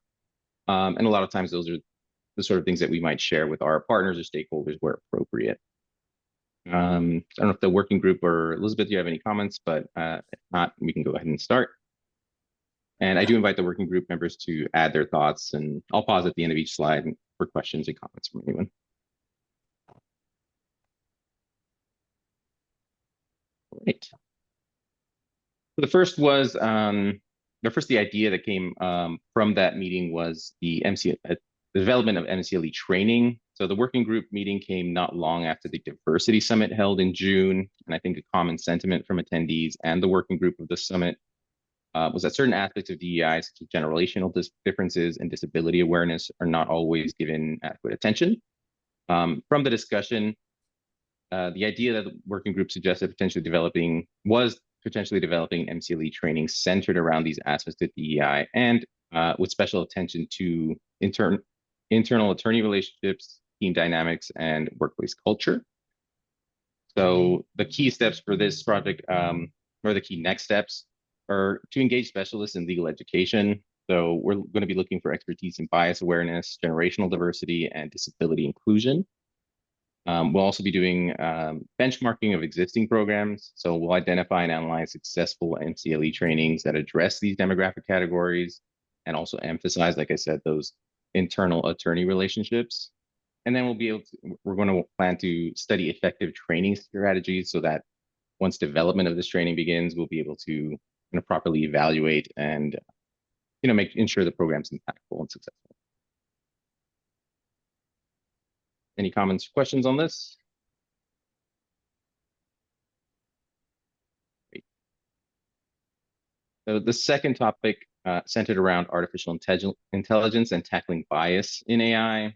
So this is sort of the hot topic in the legal field and probably most fields this year, and represented a large portion of the research we did at the Office of Access and Inclusion. So AI seems to be sort of at the cutting edge of innovation in many fields this year, and It's also changing rapidly, so we're looking to ensure we remain informed